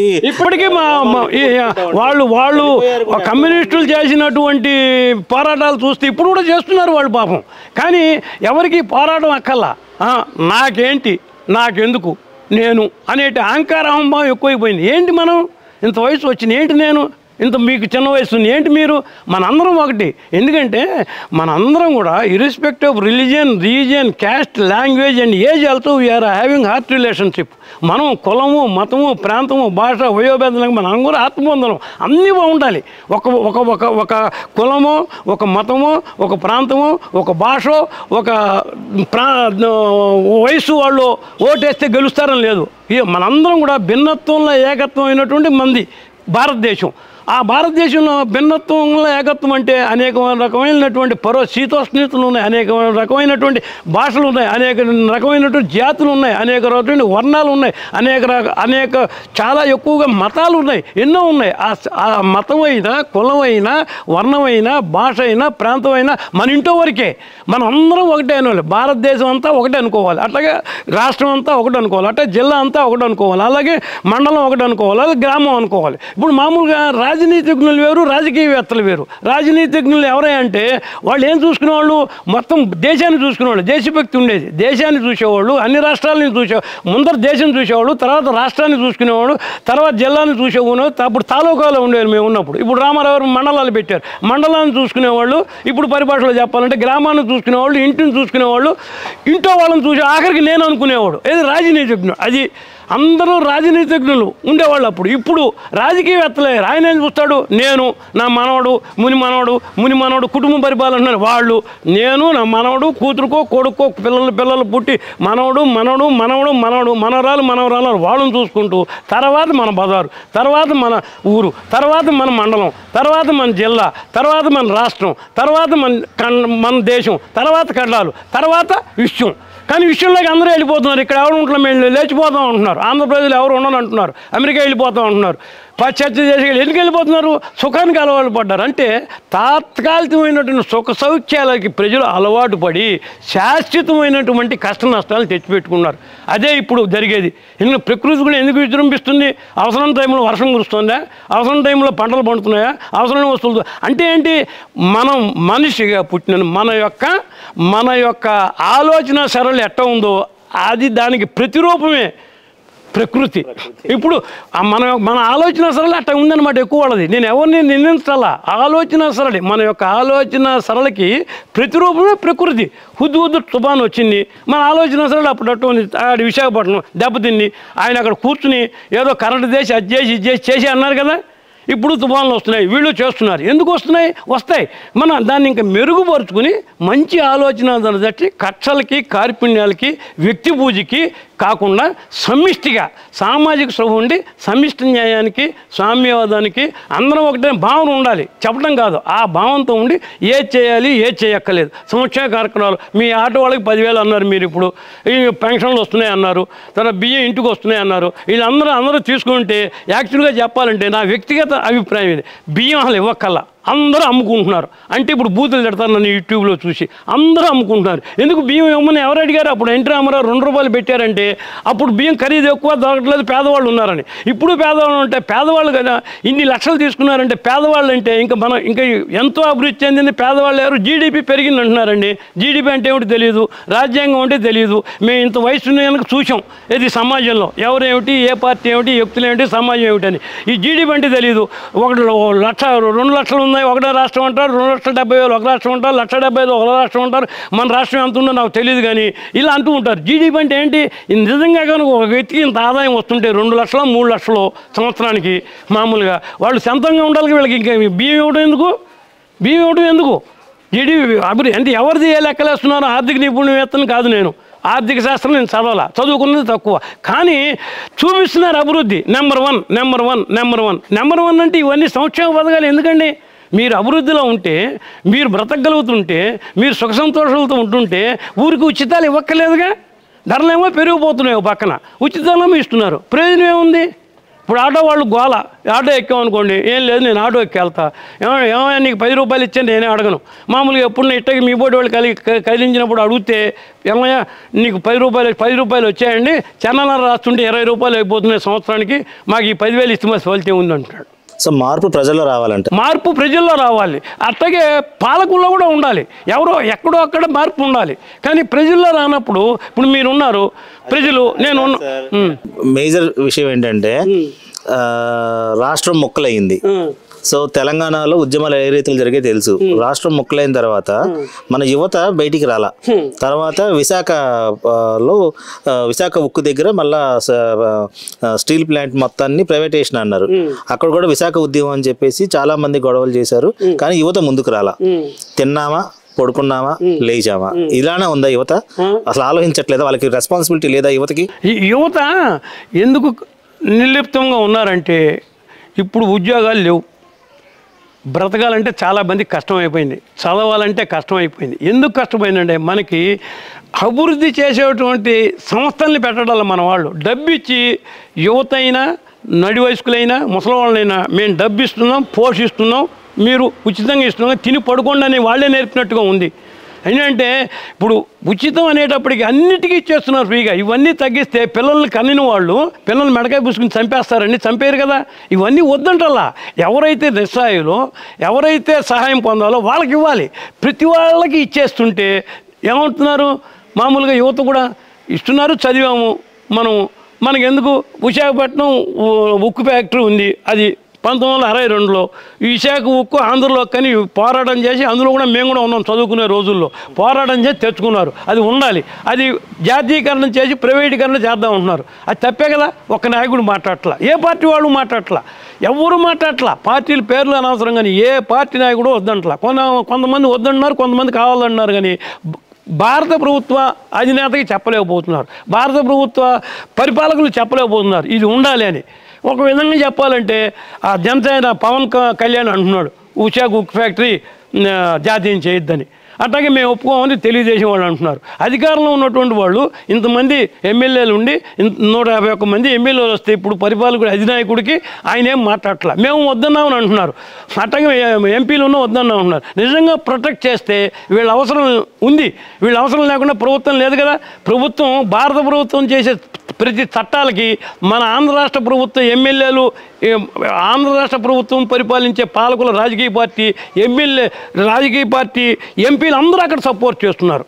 ఇప్పుడు సపోర్ట్ చేయాలి కనుక మాకు ఈ ప్రత్యేక హోదా ఇచ్చి మమ్మల్ని కాపాడి మా ఆర్థిక స్తోమతను పెంచి మా సహయోగ సంక్షేమ పథకాలు చూసి మాది కూడా ఇతర రాష్ట్రాలతో పాటు అభివృద్ధి చెందినట్టుగా చేస్తే కానీ మేము మిమ్మల్ని సపోర్ట్ చేయమంటే అవకాశం ఉంటుందా ఉండదా? అది అంటల్లా. ఎందుకు అంటలేదు? ఎవరి యొక్క వ్యక్తిగత అవకాశాల కోసం, ఎవరి యొక్క వ్యక్తిగత సాధక బాధాల కోసం రాష్ట్రాన్ని, రాష్ట్ర ప్రజల్ని పణంగా పెడుతున్నారు. వాళ్ళైనా అంతే, వీళ్ళైనా అంతే. అంచేత మనం ఏం చేయాలి? మన ప్రజలే మేల్కొనాలి. ఎందుకు మేల్కొంటే ఇప్పుడు విద్యార్థులు కానివ్వండి, నడి వయసు వాళ్ళు కానివ్వండి, ఉద్యోగస్తులు కానివ్వండి, నా పొడి ముసలాళ్ళు కానివ్వండి, మీ పొడి వయసు పిల్లలు కానివ్వండి, ఎవరైనా సరే ఇక ప్రజలే మనకి ఏది మంచి ఏది చెడని ప్రజలే నిర్ణయించుకోవాలి. పాలకులు ఏం చేస్తున్నారు? వాళ్ళ యొక్క స్వార్థ ప్రయోజనాల కోసం, వాళ్ళ యొక్క పార్టీని పెంచుకోవడం కోసం, వాళ్ళ యొక్క పార్టీలో ఉండేటువంటి శ్రేణుల కోసం వ్యక్తి పూజ మొదలెట్టి వాళ్ళు ఏ పార్టీ వచ్చినా ఆ పార్టీకి ఇది అవుతున్నారు. అయితే ఒకటి, అందరూ అట్టగా ఉన్నారని నేను అనలేను, అందరూ లేరని అనలేను. కానీ ఇప్పుడు మామూలుగా ప్రజల చేత, ప్రజల కొరకు, ప్రజలు చేరుకునే ప్రజాప్రభుత్వంలో ఓటుగా కూడిన ప్రతి ఒక్కళ్ళు, బతికున్న వృద్ధుడు వరకు, నాగమల్లి వృద్ధుడినే, ఇటువంటి వాళ్ళందరూ ఆలోచించి గుడ్డి కన్నా మెల్లమేలు ఏది మంచిది. అందరూ ఉన్నారు కానీ బుట్టెడి చేపలు అయిపోయినాయి. ఏంటి ప్రయోజనం? ఎవరు తిన్నట్టు? ఎవరో వాళ్ళు అక్కడ ఉన్న వాళ్ళే తినాలిగా. కనుక ఏ పార్టీ వస్తే మనకేముంది, ఏ వ్యక్తి అయితే మనకేముంది అనుకుంటే అసలు మనకేమిటి అని అనుకున్నాక నాకేంటి, నాకెందుకు, నేను అనే అహంకారం నాకేంటని చూసుకుంటే సరిపోదు. రాష్ట్రాన్ని చూసుకోవాలి, సామాజికంగా చూసుకోవాలి. మీరుంటేగా నేను మాట్లాడింది, నేనుంటేగా మీరు నన్ను అడిగేది మిమ్మల్ని. మరి సమసంబంధ బాధ్యత ఉన్నప్పుడు, మనిషిగా మనం పుట్టినప్పుడు మానవత్వం ఉండాలి కదా. అంటే మనం మనిషిగా పుట్టినప్పుడు మానవత్వం ఉండాలి. అది ఆ మానవత్వం ఎవరికి ఉండాలి? నేనే వాళ్ళకి నేర్పటాలా. మనం పాలకులు ఇట్లా ఉన్నప్పుడు మనం ఏ నిర్ణయం తీసుకోవాలని ప్రతి ఒక్కళ్ళు కూడా ఈ మహాయజ్ఞంలో పాల్గొనాలండి. వచ్చే సాధారణ ఎన్నికల్లో ప్రతి ఒక్కళ్ళు కూడా ఒక్క ఓటు వేయకుండా, ఒక్క ఓటు మీరు పోకుండా 65%, 60-70 కాదు, 100-85-90% వచ్చేట్టుగా వచ్చి, ముఖ్యంగా నేను చెప్పేది ఎవరికంటే తెల్ల బట్టలు వేసిన నాగుమల్లేవాళ్ళు, ముసలోళ్ళు, వ్యాపారస్తులు, ఈ సోకాళ్ళు హైలీ ఎడ్యుకేటెడ్ పీపుల్ ఎవరైతే న్యూట్రల్గా ఉంటారో వాళ్ళందరూ కదిలి వచ్చి, నువ్వు ఎవరికన్నా వేసుకో, ఇప్పుడున్న పార్టీలకు వేసుకోండి, లేదు కావాల్సిన పార్టీలకు వేసుకోండి, అందరూ వచ్చి ఎక్కువ ఓటింగ్ చేసి ఏది మంచిదైతే అటువంటి ప్రభుత్వాన్ని ఎన్నుకుంటే మనం అభివృద్ధి పరంలోకి వెళ్తాం, సామాజిక న్యాయం ఉంటుంది, అదే సామాజిక స్పృహ, అదే సామ్యవాదం. అది లేకుండా మనం అధోగతి పాలవుదాం అనుకుని అటువంటి ప్రభుత్వాన్ని ఎన్నుకుంటే ఇక మీద ఏ పార్టీ అయినా మన అభివృద్ధి పదం వద్దని అధపాదాలను పోదామంటే అదే ప్రజల నిర్ణయం అనుకుని 10 మందితో పాటు నలుగురితో పాటు నారాయణ, 10 మందితో పాటు గోవింద పతనం అయిపోతాం మనం. కనుక పతనం అవ్వకుండా ఉచిత స్థానానికి వెళ్ళాలంటే, అభివృద్ధికి వెళ్ళాలంటే, మానవాళి నిలవాలంటే, మన రాష్ట్రం బాగుండాలంటే, మన దేశం బాగుంటుంది కనుక మనం బాగుంటే ప్రజలందరం బాగుంటాం కనుక మనం ఏం చేయాలని వ్యక్తిగతంగా ప్రతి ఒక్కరు ఆలోచించి నిర్ణయం తీసుకోవాల్సిన అవసరం వచ్చింది. అది నా వ్యక్తిగత అభిప్రాయం. 2014 నుంచి మీరు జనసేన చూస్తున్నారు. 2014 నుంచి 2019 ఇప్పుడు ఒక 3 నెలల్లో సార్వత్రిక 2024 సార్వత్రిక ఎన్నికలు సిద్ధమవుతున్న సమయంలో జనసేన మీద మీ అభిప్రాయం ఏంటి? అప్పటి నుంచి ఈ రోజు వరకు మీ అభిప్రాయం ఏంటి? 2014లో ఏమనుకున్నారు, 19లో ఏమనుకుంటున్నారు, ఈ రోజు ఏమనుకుంటున్నారు? ఇప్పుడు జనసేన 2014 నుంచి 14లో వచ్చినప్పుడు తెలుగుదేశం, జనసేన, బీజేపీ అలయన్స్తో వెళ్ళిందండి. అది మంచిదే అనుకున్నా. ఎందుకంటే ఆ జనసేన అధినాయకుడు ఎన్నికల్లో నిలబడలా, నేను సపోర్ట్ చేస్తున్నా, మిమ్మల్ని బలపరుస్తున్నా, అంతేగాని నాకేం సీట్లు ఎక్కలేరు కనుక ఆశించకుండా ఆయనంటే అభిమానులు ఉన్నారు కనుక ఆయన తాలూకా వాళ్ళందరూ కూడా ఈ అలయన్స్కి ఓటేశారు. ఈయన వచ్చారు. ఎందుకు వచ్చారంటే ఈయన సమర్థుడు, రాష్ట్రానికి ముఖ్యమంత్రిగా 2 పర్యాయములు చేశారు. ఈయనైతే విభజిత రాష్ట్రాన్ని అభివృద్ధి చేయగలరని ప్రజలు కూడా అనుకుని ఈయన బలం, ఆయన ప్రజల బలం ఆకాంక్ష మేరకు ఆయనకు వేశారు. ఆ 14 దరిమిల ఈయన ఇట్లా కొన్ని తప్పులు అన్నాం, పొరపాట్లు కూడా అన్నాం. ఈ బాధ టెంపరీ అసెంబ్లీ అనేటప్పటికి ఇది, తర్వాత ఏదో ఇక్కడ భూమి ఇదంటే అది వచ్చి ఆయనకి ఉండవల్లి రైతులు ఈ భూములు ఇచ్చేస్తున్నారంటే ఆయన వచ్చాడు ఇక్కడ పవన్ కళ్యాణ్, ఇది రైట్.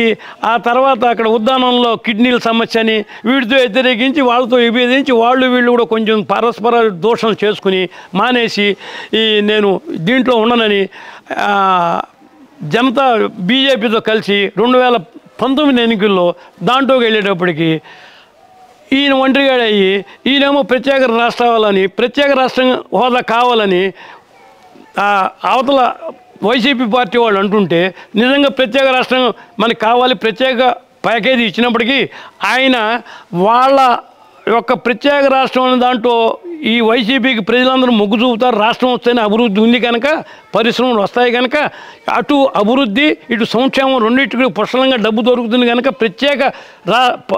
ప్రత్యేక అధికారాలను ఇస్తే, ప్రత్యేక హోదాని ఇస్తే అని వాళ్ళు గెలుస్తారని వీళ్ళు ఏం చేశారు, వాళ్ళ ట్రాప్లో పడిపోయి వీళ్ళు కూడా ప్రత్యేక హోదా అని చెప్పి భారత ప్రభుత్వ అధినేత మీద, బీజేపీ మీద అవాకులు మాట్లాడమట్టి వీళ్ళు కలిసి ప్రజలు కూడా నమ్మమట్టి ఈయనేం లాభం లేదని ఈ ఎన్నికల్లో నిలబడితే ఈయన ఓడిపోయాడు, వాళ్ళు గెలిచారు, జరిగింది. అప్పుడు పవన్ కళ్యాణ్ గారు కూడా అన్నాడు, ఈ ప్రత్యేక హోదా ఇవ్వాల్సిందే, ప్రత్యేక హోదా ఇవ్వలేదు, ప్రత్యేక హోదా ఇవ్వకపోగా ప్రత్యేక ప్యాకేజీని పాచిపోయిన లడ్డూలు అటు ఉంటుంది ఎందుకని వ్యతిరేకించాడు.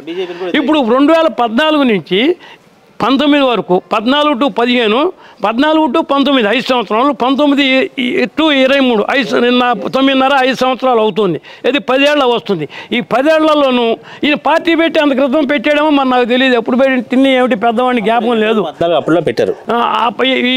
ఈ 10 సంవత్సరంలో 9.5 సంవత్సరంలో దీంట్లో మనం ఈయన చూస్తుంటే వీళ్ళకి ఒక తపన ఉంది, రాష్ట్రంలో మంచి పరిపాలన రావాలి, రాష్ట్ర అభివృద్ధి కావాలి, ప్రజలందరూ కుల మత ప్రాంత భేదాలతో కొట్టుమిట్టాడకుండా ప్రజలందరికీ ఎవరైతే నిస్సహాయలో ఆ నిస్సహాయులందరికీ మనం సహాయం చేయాలి, మనం కొంత త్యాగం చేయాలి అని చెప్పి బీజేపీని వ్యతిరేకించిన ఘటనలు ఉన్నాయి, తెలుగుదేశాన్ని వ్యతిరేకించిన ఘటనలు ఉన్నాయి, సిపిఐతో కలిసిన ఘటనలు ఉన్నాయి, సిపిఐని వ్యతిరేకించిన పరిస్థితులు ఉన్నాయి.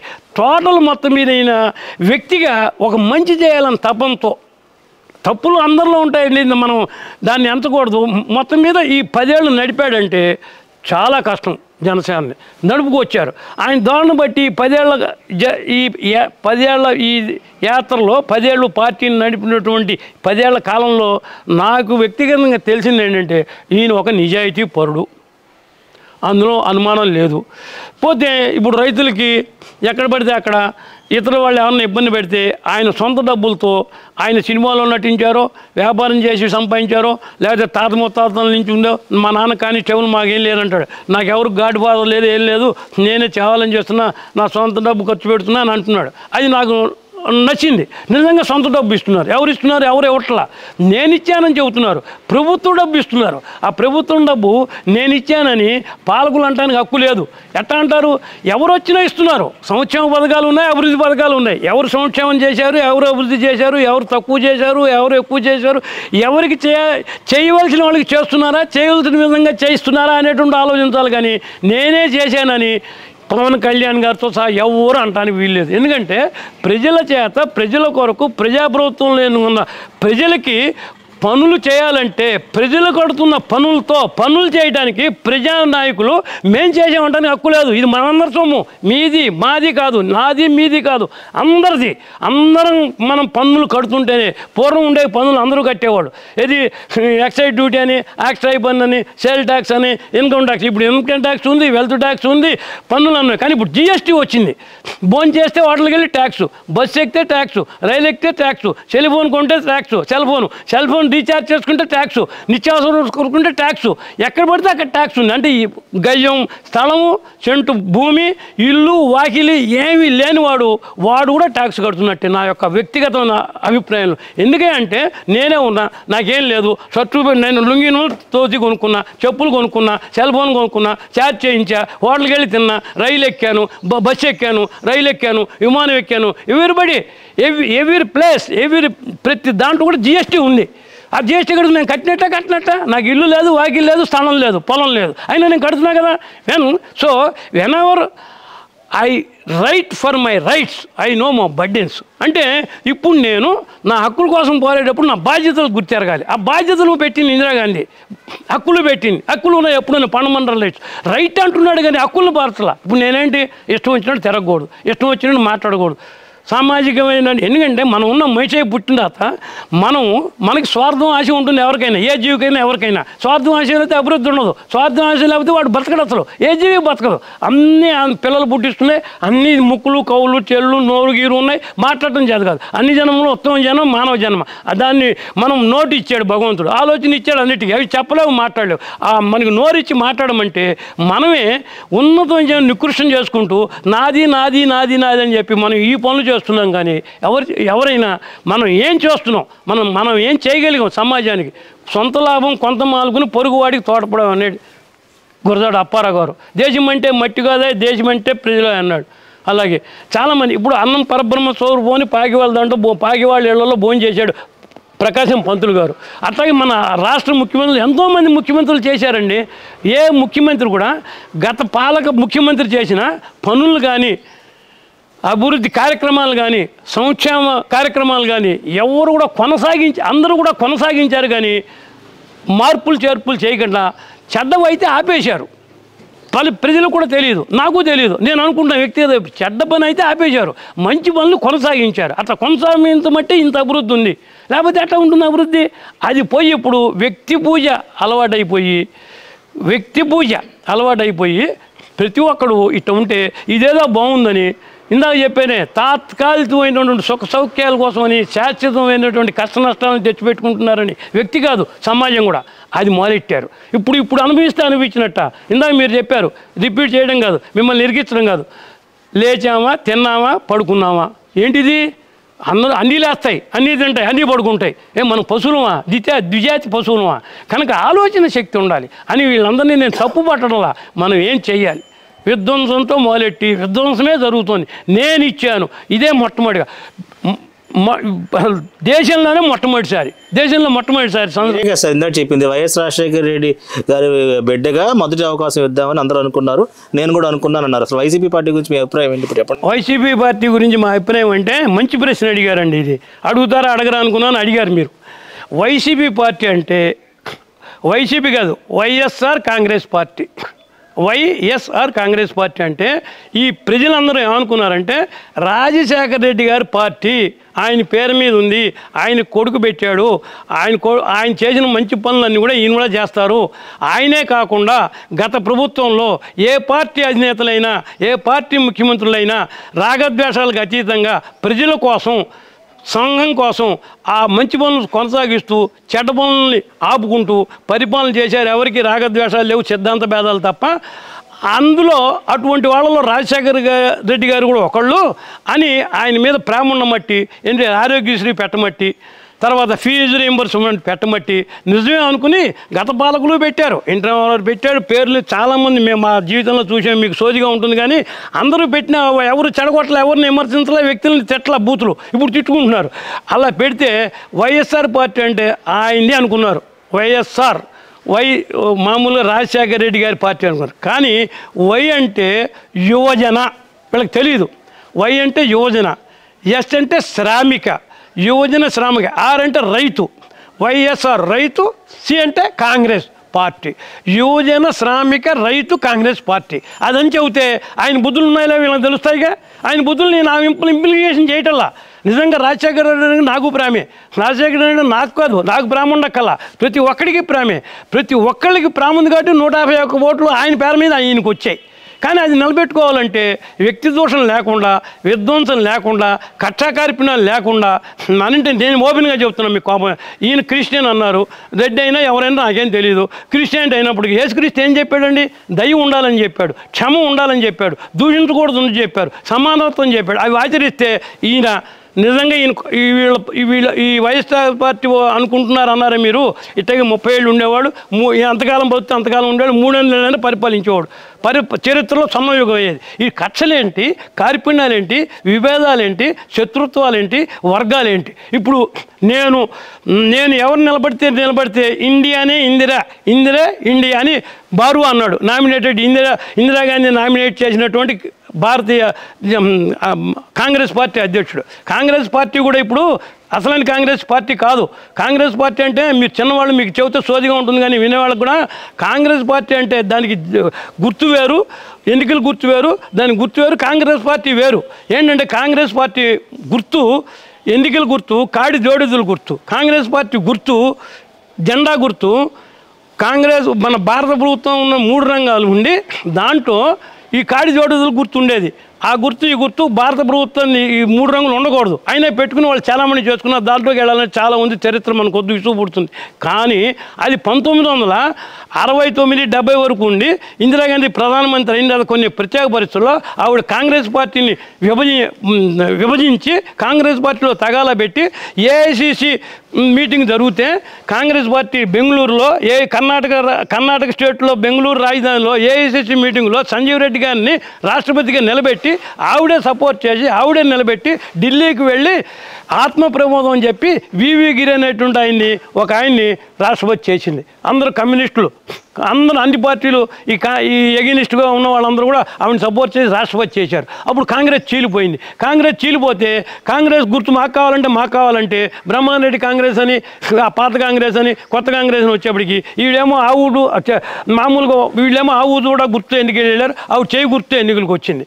ఎన్నికలకు వస్తే ఆవిడ చిన్నది 50 ఏళ్ళు లోపు ఉన్నాయి యంగ్టర్స్, ముసలాళ్ళు చంపేస్తున్నారు, నా బోటి ముసలాళ్ళు మీ బోటి కుర్రాళ్ళని చంపేస్తున్నారని ముసలాళ్ళు వేగమైపోయారు, అల్లగల్లం అయిపోతుందని చెప్పి ఇప్పుడు ఇక్కడ ఈ రాష్ట్రపతి ఎన్నికలు జరిగిన పార్టీని చీల్చి మామూలుగా ఎన్నికల గుర్తుతో ఆవు గుర్తుతో ఒకటి, ఎన్నికల గుర్తు ఆవు మామూలుగా వెళ్ళి కాంగ్రెస్ గుర్తులను స్తంభం చేసింది కోర్టు.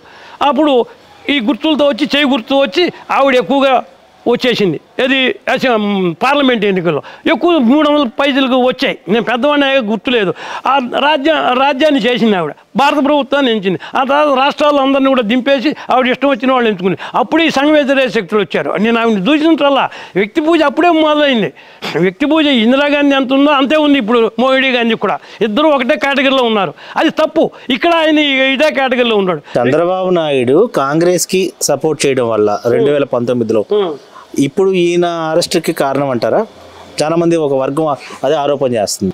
చంద్రబాబు నాయుడు గారు అప్పుడు కాంగ్రెస్ సపోర్ట్ చేయడం అనేది నా వ్యక్తిగత లైఫ్లో తప్పే. ఎందుకు తప్ప అంటే తెలుగుదేశం కాంగ్రెస్కి వ్యతిరేక పార్టీగా జన్మించింది. వ్యతిరేక పార్టీగా పుట్టినప్పుడు ఆయన స్వార్థం ఉందని నేను అన్న కానీ పరిపాలన నేనే చేయాలి, నేను చేస్తే కానీ నా కోడి కూర్చే కానీ తెల్లారదన్నట్టుగా నేను చేస్తే కానీ రాష్ట్రము బాగుపడదు, దేశము బాగుపడదు అని అనుకున్నాడో అనిపించారో కానీ అనమన్నారో కానీ ఆయన కాంగ్రెస్తో వెళ్తే మాబోటి ముసలాళ్ళందరికీ కాస్త కష్టం వేసింది. ఎందుకంటే ఎగెనిస్ట్గా ఉన్న వ్యక్తి కాంగ్రెస్లో కలిస్తే మామూలుగా అసలు ఆలోచన సరళ ఎలా ఉంటుంది, అవకాశవాదం అనిపిస్తుంది కదా. ఆయన కాంగ్రెస్ వాడు ఇక్కడికి వచ్చాడు, కాంగ్రెస్ వాడు తెలుగుదేశంలోకి వచ్చాడు. మరి తెలుగుదేశాన్ని కాపాడటానికి అనుకున్నాం, రెండో వాటి గెలిపించాం. తెలుగుదేశం ఉంది, అది కంటిన్యూ చేసుకోవాలి, వండినా పడినా, అంతేగాని కాదు కదా. అందరూ కావాలనుకుంటే దానికి సిద్ధాంతాలు ఇప్పుడు ఏ పార్టీకి లేవు. సిద్ధాంతం లేకుండా ఇది కూడా మనుగడగా ఉంది, కులాల మీద ఆధారపడింది, వ్యక్తుల మీద ఆధారపడింది. ఇప్పుడు చెబుతూ ఇందిరాగాంధీ పార్టీ పెట్టినామే, కాంగ్రెస్ పార్టీ కూడా లేదు అసలు. ఇప్పుడు ఎన్నికల సంఘంలో కూడా నా వ్యక్తిగత అభిప్రాయం, ఇందిరా కాంగ్రెస్ పార్టీ అని ఉంది కానీ అఖిల భారత జాతీయ కాంగ్రెస్ అని లేదు ఎన్నికల సంఘంలో కూడా. ఎందుకంటే ఇందిరాగాంధీ పెట్టింది వ్యక్తిగతంగా, ఆవిడకి మోర్ దాన్ 5% 10% ఉండాలి రాజ్యాంగం ప్రకారం. వచ్చాయి కనుక జాతీయ పార్టీ అయింది. కనుక ఆవిడ పెట్టిన పార్టీ, ఆవిడ పెట్టిన సంవత్సరం నుంచి ఇందిరాగాంధీ జాతీయ కాంగ్రెస్ పార్టీ కానీ అఖిల భారత జాతీయ కాంగ్రెస్ పార్టీ కాదు. స్వతంత్ర సమర యోధులు పాల్గొన్న అటువంటి పార్టీ కాదు అది. ఎందుకంటే వ్యక్తిగత పార్టీ ఇందిరాగాంధీ.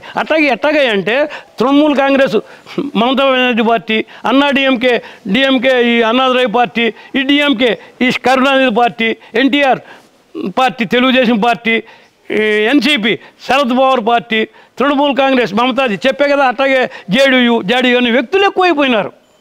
వ్యక్తి పార్టీలు ఏమంటే వ్యక్తి పూజ ఎక్కువైపోయింది. ఈ రాజులు వద్దనుకుందాము, సమిష్టి పరిపాలన కావాలనుకుందాం, ప్రజా పరిపాలన అనుకున్నాం. కానీ ప్రజలు ఏమనుకున్నాం అంటే ఇప్పుడు రాజపరిపాలనే కావాలనుకున్నారు. రాజపరిపాలన ఎట్లా ఉంటుంది, ప్రభుత్వం ఎట్లా ఉందో సెంట్రల్లో చూస్తున్నాం కదా మనం మామూలుగా. ఇప్పుడు రాష్ట్రంలో చూస్తున్నాం కదా, పక్క రాష్ట్రంలో చూసాం కదా, అన్ని రాష్ట్రాల్లో చూస్తున్నాం కదా. వ్యక్తి పూజ అది తప్పు అంటున్నా. ఎందుకంటే పెద్దవాడికి నా వ్యక్తి, ఎందుకంటే వ్యక్తి కాదు. మనం ఎప్పుడైతే స్వతంత్రాన్ని సంపాదించుకుని మన చేత పరిపాలించుకుందాం అన్నప్పుడు సమిష్టి పరిపాలన రావాలి కానీ యూనియన్గా ఉండాలి కానీ మామూలుగా ఒక కుటుంబ పరిపాలన రాకూడదు కదా. ఈ పార్టీలన్నీ ప్రాంతీయ పార్టీలన్నీ కుటుంబ పరిపాలనే. ఇప్పుడు ఏముంది, ఒక బీజేపీ కనపడుతుంది, ఒక కాంగ్రెస్ మామూలుగా వాళ్ళు ఇందిరాగాంధీ పెట్టిన పార్టీనే కనపడుతుంది. అంటే నేనే బీజేపీకి అభిమాని కాదు, బీజేపీకి ఓటేసేవాడిని కాదు. మామూలుగా ఏ పార్టీకి ఓటేస్తానని ఇప్పుడు చెప్పాల్సిన అవసరం లేదు. మంచి గుడ్డి కన్నా మెల్లమేలని కొంచెం మంచి చూసేస్తాం. ఎందుకంటే శాస్త్రం అన్ని ఆతాలను గొంగొట్టు తింటూ బొచ్చు వచ్చింది అనుకుంటే ఎట్లా. నన్ను అడిగితే గొంగొట్టు తింటుంటే బొచ్చే తింటున్నాం అని చెబుతాం, భోజనం చేస్తున్నాం అని చెప్పను. తినేది బొచ్చే, గొంగొట్టు బొచ్చురాక భోజనం వస్తున్నా అన్నం మెతుకులు. కనుక గుడ్డి కన్నా మళ్ళీ మీరు ఇంత మటుకు ఓటు వేయకుండా నేను లేను. ఓటు ఎప్పుడు వేసా, ఓటు లేకపోతే ఊరుకోను. ఇక్కడ కూడా నాకు ఓటు ఉంది, తీసేస్తే ఊరుకోను. నేను ఎప్పుడు చూసుకుంటే వెరిఫై చేస్తా. అంటే నా ఇష్టం వచ్చినటువంటి సిద్ధాంతం గల పార్టీకి, లేకపోతే నా సిద్ధాంతం పని లేకుండా నాకు ఇష్టం వచ్చినటువంటి వ్యక్తి ఏంటి, ఎవరైతే సామాజిక స్పృహ ఉంటారో, ఎవరైతే సామ్యవాదం అంటారో, ఎవరైతే నిస్సహాయాలకు సహాయం చేస్తారో, ఎవరైతే టోటల్గా 100కి 100 ఎవరూ చేయలేరు, కనీసం 51 బాళ్ళు అన్నా 49 చేయకపోయినా నిస్సహాయాలకు సహాయం చేసేటువంటి వ్యక్తులకి వేస్తాం. తెలంగాణలో ప్రభుత్వం మారింది, దాని మీద మీ అభిప్రాయం ఏంటి క్లుప్తంగా? ప్రభుత్వం మారిందంటే తెలంగాణలో ఇప్పుడు నేను చెప్పినటువంటి వ్యక్తి ఆరాధనతో, దొరల పరిపాలనతో, రాజరికంతో చేసి ఆయన మభ్య పెట్టాడండి. ప్రజలేమో ఏమీ లేకుండా నాకెందుకని వాళ్ళు ఇచ్చేటువంటి పప్పు బెల్లాలాగా ఉచితాలని పొందారండి. ఆ పొందినవి కొంతమందికే వచ్చాయండి. దానివల్ల ఇన్నాళ్ళు ఈయన అసలైన విషయాలు తెలియపరచకుండా మభ్యపెట్టి మాయ చేసి పరిపాలించగలిగాడు. అవి ప్రజలు కూడా శాస్త్రం చెప్పినట్టు మాయలు, మభ్యపెట్టాలు, ఇవన్నీ కూడా ప్రలోభాలు, ఇవన్నీ ఎంతో కాలం నిలవు. అవి తెలుసుకున్నారు, ప్రజలు వేశారు. ఇప్పుడు వాళ్ళు చేసిన తప్పుల్ని ఇప్పుడు ప్రస్తుత పరిపాలకులు, కాంగ్రెస్ అవనండి, ఏ పార్టీ అయినా, మన రాష్ట్రమైనా ఏ రాష్ట్రమైనా, పూర్వం పరిపాలకులు చేసిన లోపాలను కనుక ప్రస్తుత పరిపాలకులు చేయకుండా ఉంటే వాళ్ళు ఇంకో టర్మో చేయగలుగుతారు. అట్లా చేస్తే ఉంటారు. ఆ ప్రభుత్వం అట్లా చేస్తుందని అనిపిస్తుంది నాకు. ఎందుకంటే రేవంత్ రెడ్డి గారికి ఏ అనుభవం లేకపోయినా, ఆయన ఎమ్మెల్సీ అయినా ఏదో మండల అధ్యక్షుడు ఏదో అయ్యన్నాడు. మండల అధ్యక్షుడు అయినప్పటికీ, తర్వాత ఎమ్మెల్సీ అయినప్పటికీ, స్వతంత్రంగా గెలిచినప్పటికీ ముందరేమో కాంగ్రెస్లో అన్నారు, తర్వాత టీఆర్ఎస్లో అన్నారు, తెలంగాణ రాష్ట్రంతో, తర్వాత ఏమో తెలుగుదేశం అన్నారు. ఇవన్నీ ఏం చేసినప్పటికీ అందరు మారినట్టు ఆయన మారినా ఆయనకు కొన్ని ఆశయాలు, ఉద్దేశాలు ఉన్నట్టు కనబడుతున్నాయి. ఎందుకంటే నాకు కక్ష లేదు, కార్పిండం లేదు, అందుకోసం నేను ఎవరిని వదిలిపెట్టను పెట్టమంటే కక్షా కార్పించదు, జైల్లో పెట్టను, ఏంటి పక్క రాష్ట్రాలు మళ్ళీ పొరుగు రాష్ట్రాలు మళ్ళీ దేశాలు మళ్ళీ. కానీ సమస్యల మీద పోరాడతా, తప్పు ఉంటే ఎవరిని వదిలిపెట్టను, ఎంతటి వాళ్ళైనా. తప్పులు ఉంటే సబ్మిట్ చేస్తాం, తప్పులు చెబుతాం అన్నారు. దానికి ఒక ఉదాహరణ ఏంటంటే యూట్యూబ్లో నేను చూసా, నాగేశ్వరరావు జర్నలిస్ట్ మీకు మళ్ళీ ఆయన చెప్పాడు, ఇవి శ్వేతపత్రం ఇచ్చారు కరెంటు మీద విద్యుత్ మీద శ్వేతపత్రాన్ని పెడితే ఇది అప్పు ఇది అప్పు కాదన్నారు. అప్పు మీద శ్వేతపత్రాన్ని ఇచ్చారు, విద్యుత్లో కూడా అప్పులు కూడా చెప్పారు. కొన్ని లక్షల కోట్ల అప్పులు ఉంటే ఇంతే లేవు, 3 లక్షలు 4 లక్షలు ఉదాహరణ చెబుతున్నా, ఊరికి ఫర్ ఎగ్జాంపుల్ అన్నారు. తజ్మావ కేదన్నారు, కార్పొరేషన్ నుంచి తెచ్చారట, కార్పొరేషన్ అవి తీర్చలేట. ఫర్ ఎగ్జాంపుల్ కాళేశ్వరం ప్రాజెక్ట్ ఉంది, ఫర్ ఎగ్జాంపుల్ మిషన్ భగీరథ ఉంది, అవి కార్పొరేషన్లకు పెట్టి బ్యాంకుల నుంచి అప్పులు తెచ్చారట. ఏమిటంటే కాళేశ్వరం నీళ్ళు రైతులందరికీ అమ్ముతాము, మంచినీళ్ళు అమ్ముతాము, ఇంత ఆదాయం వస్తుంది, దీంట్లో 5,000 వస్తుంది, దాంట్లో 5,000 వస్తుంది, నెలకి 5,000 కాదు 500 కోట్లు, 500 కోట్లు 500 కోట్లు వస్తుంది మాకు సంవత్సరానికి, 1000 కోట్ల ఆదాయం వస్తుంది, కనుక మీరు మాకు అప్పయింది, మీకు ఈఎంఐగా మేము కడతామని చెప్పారట. దాన్ని ఏం చెప్తారు ఈ కేటీఆర్? మామూలుగా వ్యక్తి పేర్లని అంటాం కాదు, చెప్పాల్సి వస్తుంది. ఇది ప్రభుత్వం చేసినప్పుడు 3,80,000 మేము ఒప్పుకున్నాం, కార్పొరేషన్ మాకు దీంట్లో కలుపుతారంటున్నారు. కార్పొరేషన్ ప్రభుత్వం పెట్టిందే కదా, కార్పొరేషన్ ఆదాయం రాదు కదా, కార్పొరేషన్ కట్టకపోతే ప్రభుత్వమే కదా. కార్పొరేషన్ గ్యారంటీ ఇచ్చారంటే వాళ్ళు కట్టాల్సిందేగా. కార్పొరేషన్ ఇండివిజువల్ మీకు మళ్ళీ నాకు మళ్ళీ కాదు కదా. కార్పొరేషన్ అప్పు అయినప్పటికీ ప్రభుత్వం అప్పు అయినప్పటికీ ఏ అప్పైనా అప్పే 8,000 లక్షలను వీళ్ళు తీర్చారు. అదే చెప్పాడు ఆయన. అభివృద్ధి వేరు, అప్పు వేరు. అప్పు ఏంటి? అప్పు తేవాలి, అభివృద్ధి చేయాలంటే అప్పు తేవాలి. అప్పులు ఇట్టా తెచ్చి ఎక్కువ అప్పులైందని చెప్పాడు నాగేశ్వరరావు. నేను చూడడం కాదు, ఇవన్నీ యూట్యూబ్లో చూస్తూ ఉంటాం, మీరు కూడా యూట్యూబ్ అన్నారు. చూసి పెద్దవాళ్ళైనా మాకేం తెలియకపోయినా పరిమిత జ్ఞానంతో ఇది తప్పు ఇది ఒప్పు అనుకుని ఈయన పరిపాలన బాగుంది అనుకున్నాం. ఈయన బాగానే చేస్తున్నాడు అంటే వ్యక్తిగత అభిప్రాయం. నేను ఏ పార్టీ సభ్యుని కాదు కనుక కాంగ్రెస్ పార్టీకి చెప్పలేను, కమ్యూనిస్ట్ పార్టీలకి చెప్పలేను, స్వతంత్రులకి చెప్పలేను, ఇప్పుడు టీఆర్కి వేస్తా బీఆర్ఎస్ అయింది దానికి చెప్పలేను. ఆంధ్రప్రదేశ్లో కొత్తగా ఇప్పుడు కాంగ్రెస్ పార్టీ పిసిసి ఇన్ఛార్జ్ కింద షర్మిల పేరు వినిపిస్తుంది.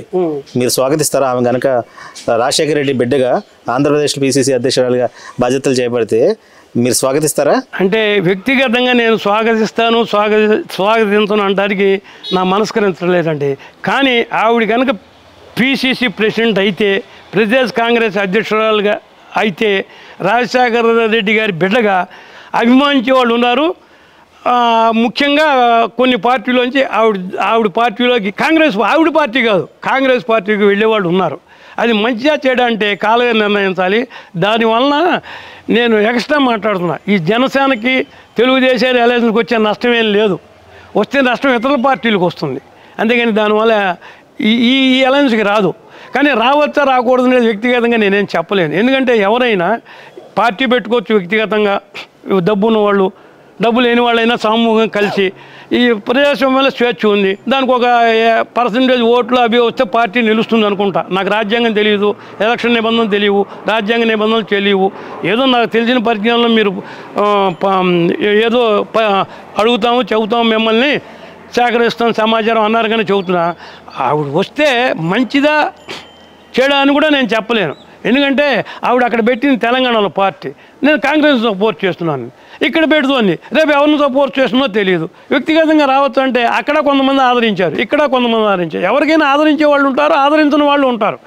ఎందుకంటే ఎప్పుడైతే తప్పు ఉందో అప్పుడు ఒప్పు ఉంటుంది. ఎప్పుడు కుడి ఎడమ, స్త్రీ పురుషుడు, బాలిక ధర్మం అధర్మం, న్యాయం అన్యాయం, నీతి అవినీతి అన్నీ రెండు. మీరు రాజేష్ గారు మీలో ఉంది ఆత్మ పరమాత్ముడు దేవుడు. మీరేమిటో మీరు if you go to your inner side who I'm what I'm what I speaking what I'm doing అని మీకు తెలుసు. మీరు రెండే నేను రెండే, అన్నీ ద్వంద్వమే. కనుక మనం అవును అనలేం కాదని అనలేం. ఏం జరిగినప్పటికీ స్వాగతించవలసిన విషయమే. ఎవరు వస్తానో మంచిది. జేడి లక్ష్మీనారాయణ గారు పెట్టారు మంచిది, జయప్రకాష్ గారు పెట్టాడు మంచిది, వేసామా అంటే దాంట్లోకి వెళ్ళొద్దు. అంచేది ఎవరు పెట్టినా ఏం చేసినా వ్యక్తి అభిప్రాయాలు పనికిరావు, సమిష్టి అభిప్రాయం పనికొస్తుంది. సమిష్టి అభిప్రాయం ఎక్కువ ఉంది, ఆవిడే అవుతుంది నాయకురాలు, అవలేదు పార్టీ నడుపుతూ ఉంటుంది, నడపలేదు అక్కడికి మళ్ళీ నేను ఎవరితో సపోర్ట్ చేశానని అంటుంది. కానీ వాళ్ళ పార్టీ అధినేత ఇష్టం కానీ వ్యక్తిగా మనం చెప్పలేం కదా. కానీ స్వాగతిస్తున్నా, ఎందుకంటే ఎవరికైనా స్వేచ్ఛ ఉంది కనుక మనం అనుమతించాలి. అంతేగా అనుమతించకుండా రావడానికి వీలేదంటే కుదరదు. మరో 3 నెలల్లో సార్వత్రిక ఎన్నికలు రాబోతున్నాయి. మీరు యువతకి ప్రజలకి ఏం చెప్పాలనుకుంటారు? అంతకుముందే మీరు చెప్పారు ప్రతి ఒక్కళ్ళు ఓటు హక్కు వినియోగించుకోవాలని, కానీ చాలా మంది వినియోగించుకోవట్లేదు. దాని గురించి కూడా మీరు విపులంగా వివరించారు. చివరగా ఓటర్లకు మీరేం చెప్పాలనుకుంటున్నారు? నేను యువతకి వయోభేదం లేకుండా యువతి మధ్య వయస్కులకి ముసలివారికి, నేను ముసలివాడిని అంటే తప్పేం లేదు, కాకుండా విద్యావేత్తలకి, ఉద్యోగస్తులకి, వ్యాపారస్తులకి, ఎందుకంటే ఈ భాగాలన్నీ ఉన్నాయి కనుక ఎవరైనా మొత్తం మీద ప్రజలందరూ జ్ఞాన విచక్షణ జ్ఞానంతో ఆలోచించుకుని మనం ఎటు పయనించాం, ఇప్పటివరకు ఎటు పయనిస్తున్నాం, మనం ఏం చేస్తున్నాం, ఏం చేస్తున్నాం, ఏం చేయాలనుకుని మంచిది చేద్దాం అనుకుని ఒక నిర్ణయం తీసుకుని, ఆ నిర్ణయం తీసుకోవాలంటే ప్రజాస్వామ్యంలో ఓటు అనేటటువంటిది బలమైన ఆయుధం కనుక మీకు ఎవరైనా నచ్చనండి, ఏ వ్యక్తి నచ్చితే ఆ వ్యక్తికి వేయండి. పలానా పార్టీకి వేయమని చెప్పట్లా, పలానా వ్యక్తికి వేయమని చెప్పట్లా. మనం చూడవలసింది ఏంటంటే నా వ్యక్తిగత అభిప్రాయం, ప్రజా అభివృద్ధి, రాష్ట్ర అభివృద్ధి, మీరు రాష్ట్రానికి అడిగారు కనుక సామాజిక అభివృద్ధి, మామూలుగా నిస్సహాయులకు సహాయం చేయటం, అన్నీ కూడా అభివృద్ధి పనులు.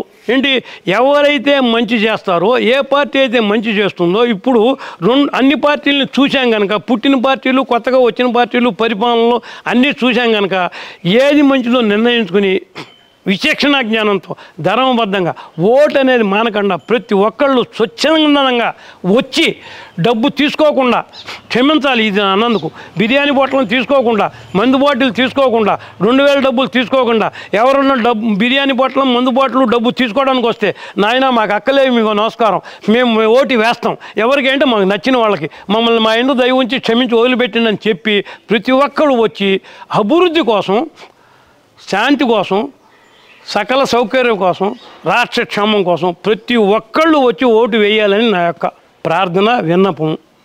ఎవరిష్టం వాళ్ళది అనుకోండి. అది నేను చేసే సూచన ఏమిటంటే, ఒక్కళ్ళు కూడా ఓటు మానకుండా, ఓటు హక్కు ఉన్నటువంటి ప్రతి ఒక్కరూ వచ్చి ఓటు వేయాలి. ఓటు లేకపోతే ఓటు చేర్పించుకుని ఓటు వేయడానికి సన్నిధులయ్యి ఓటు వేసి ఏది మంచో దాన్ని కాపాడుతూ ఆ మంచి వైపునికి ఓటు వేయమని నా విన్నపము, ప్రార్థన. చూసారు కదండి, పెద్దల మాట సద్దిమూట అంటారు. సో పెద్ద ఆయన ఎన్నో విషయాలను మనకి చాలా చక్కగా వివరించారు. థ్యాంక్స్ అండి. నమస్కారం అండి. మరొక ఇంటర్వ్యూలో మళ్ళీ కలుద్దాం. Until then bye. Thank you.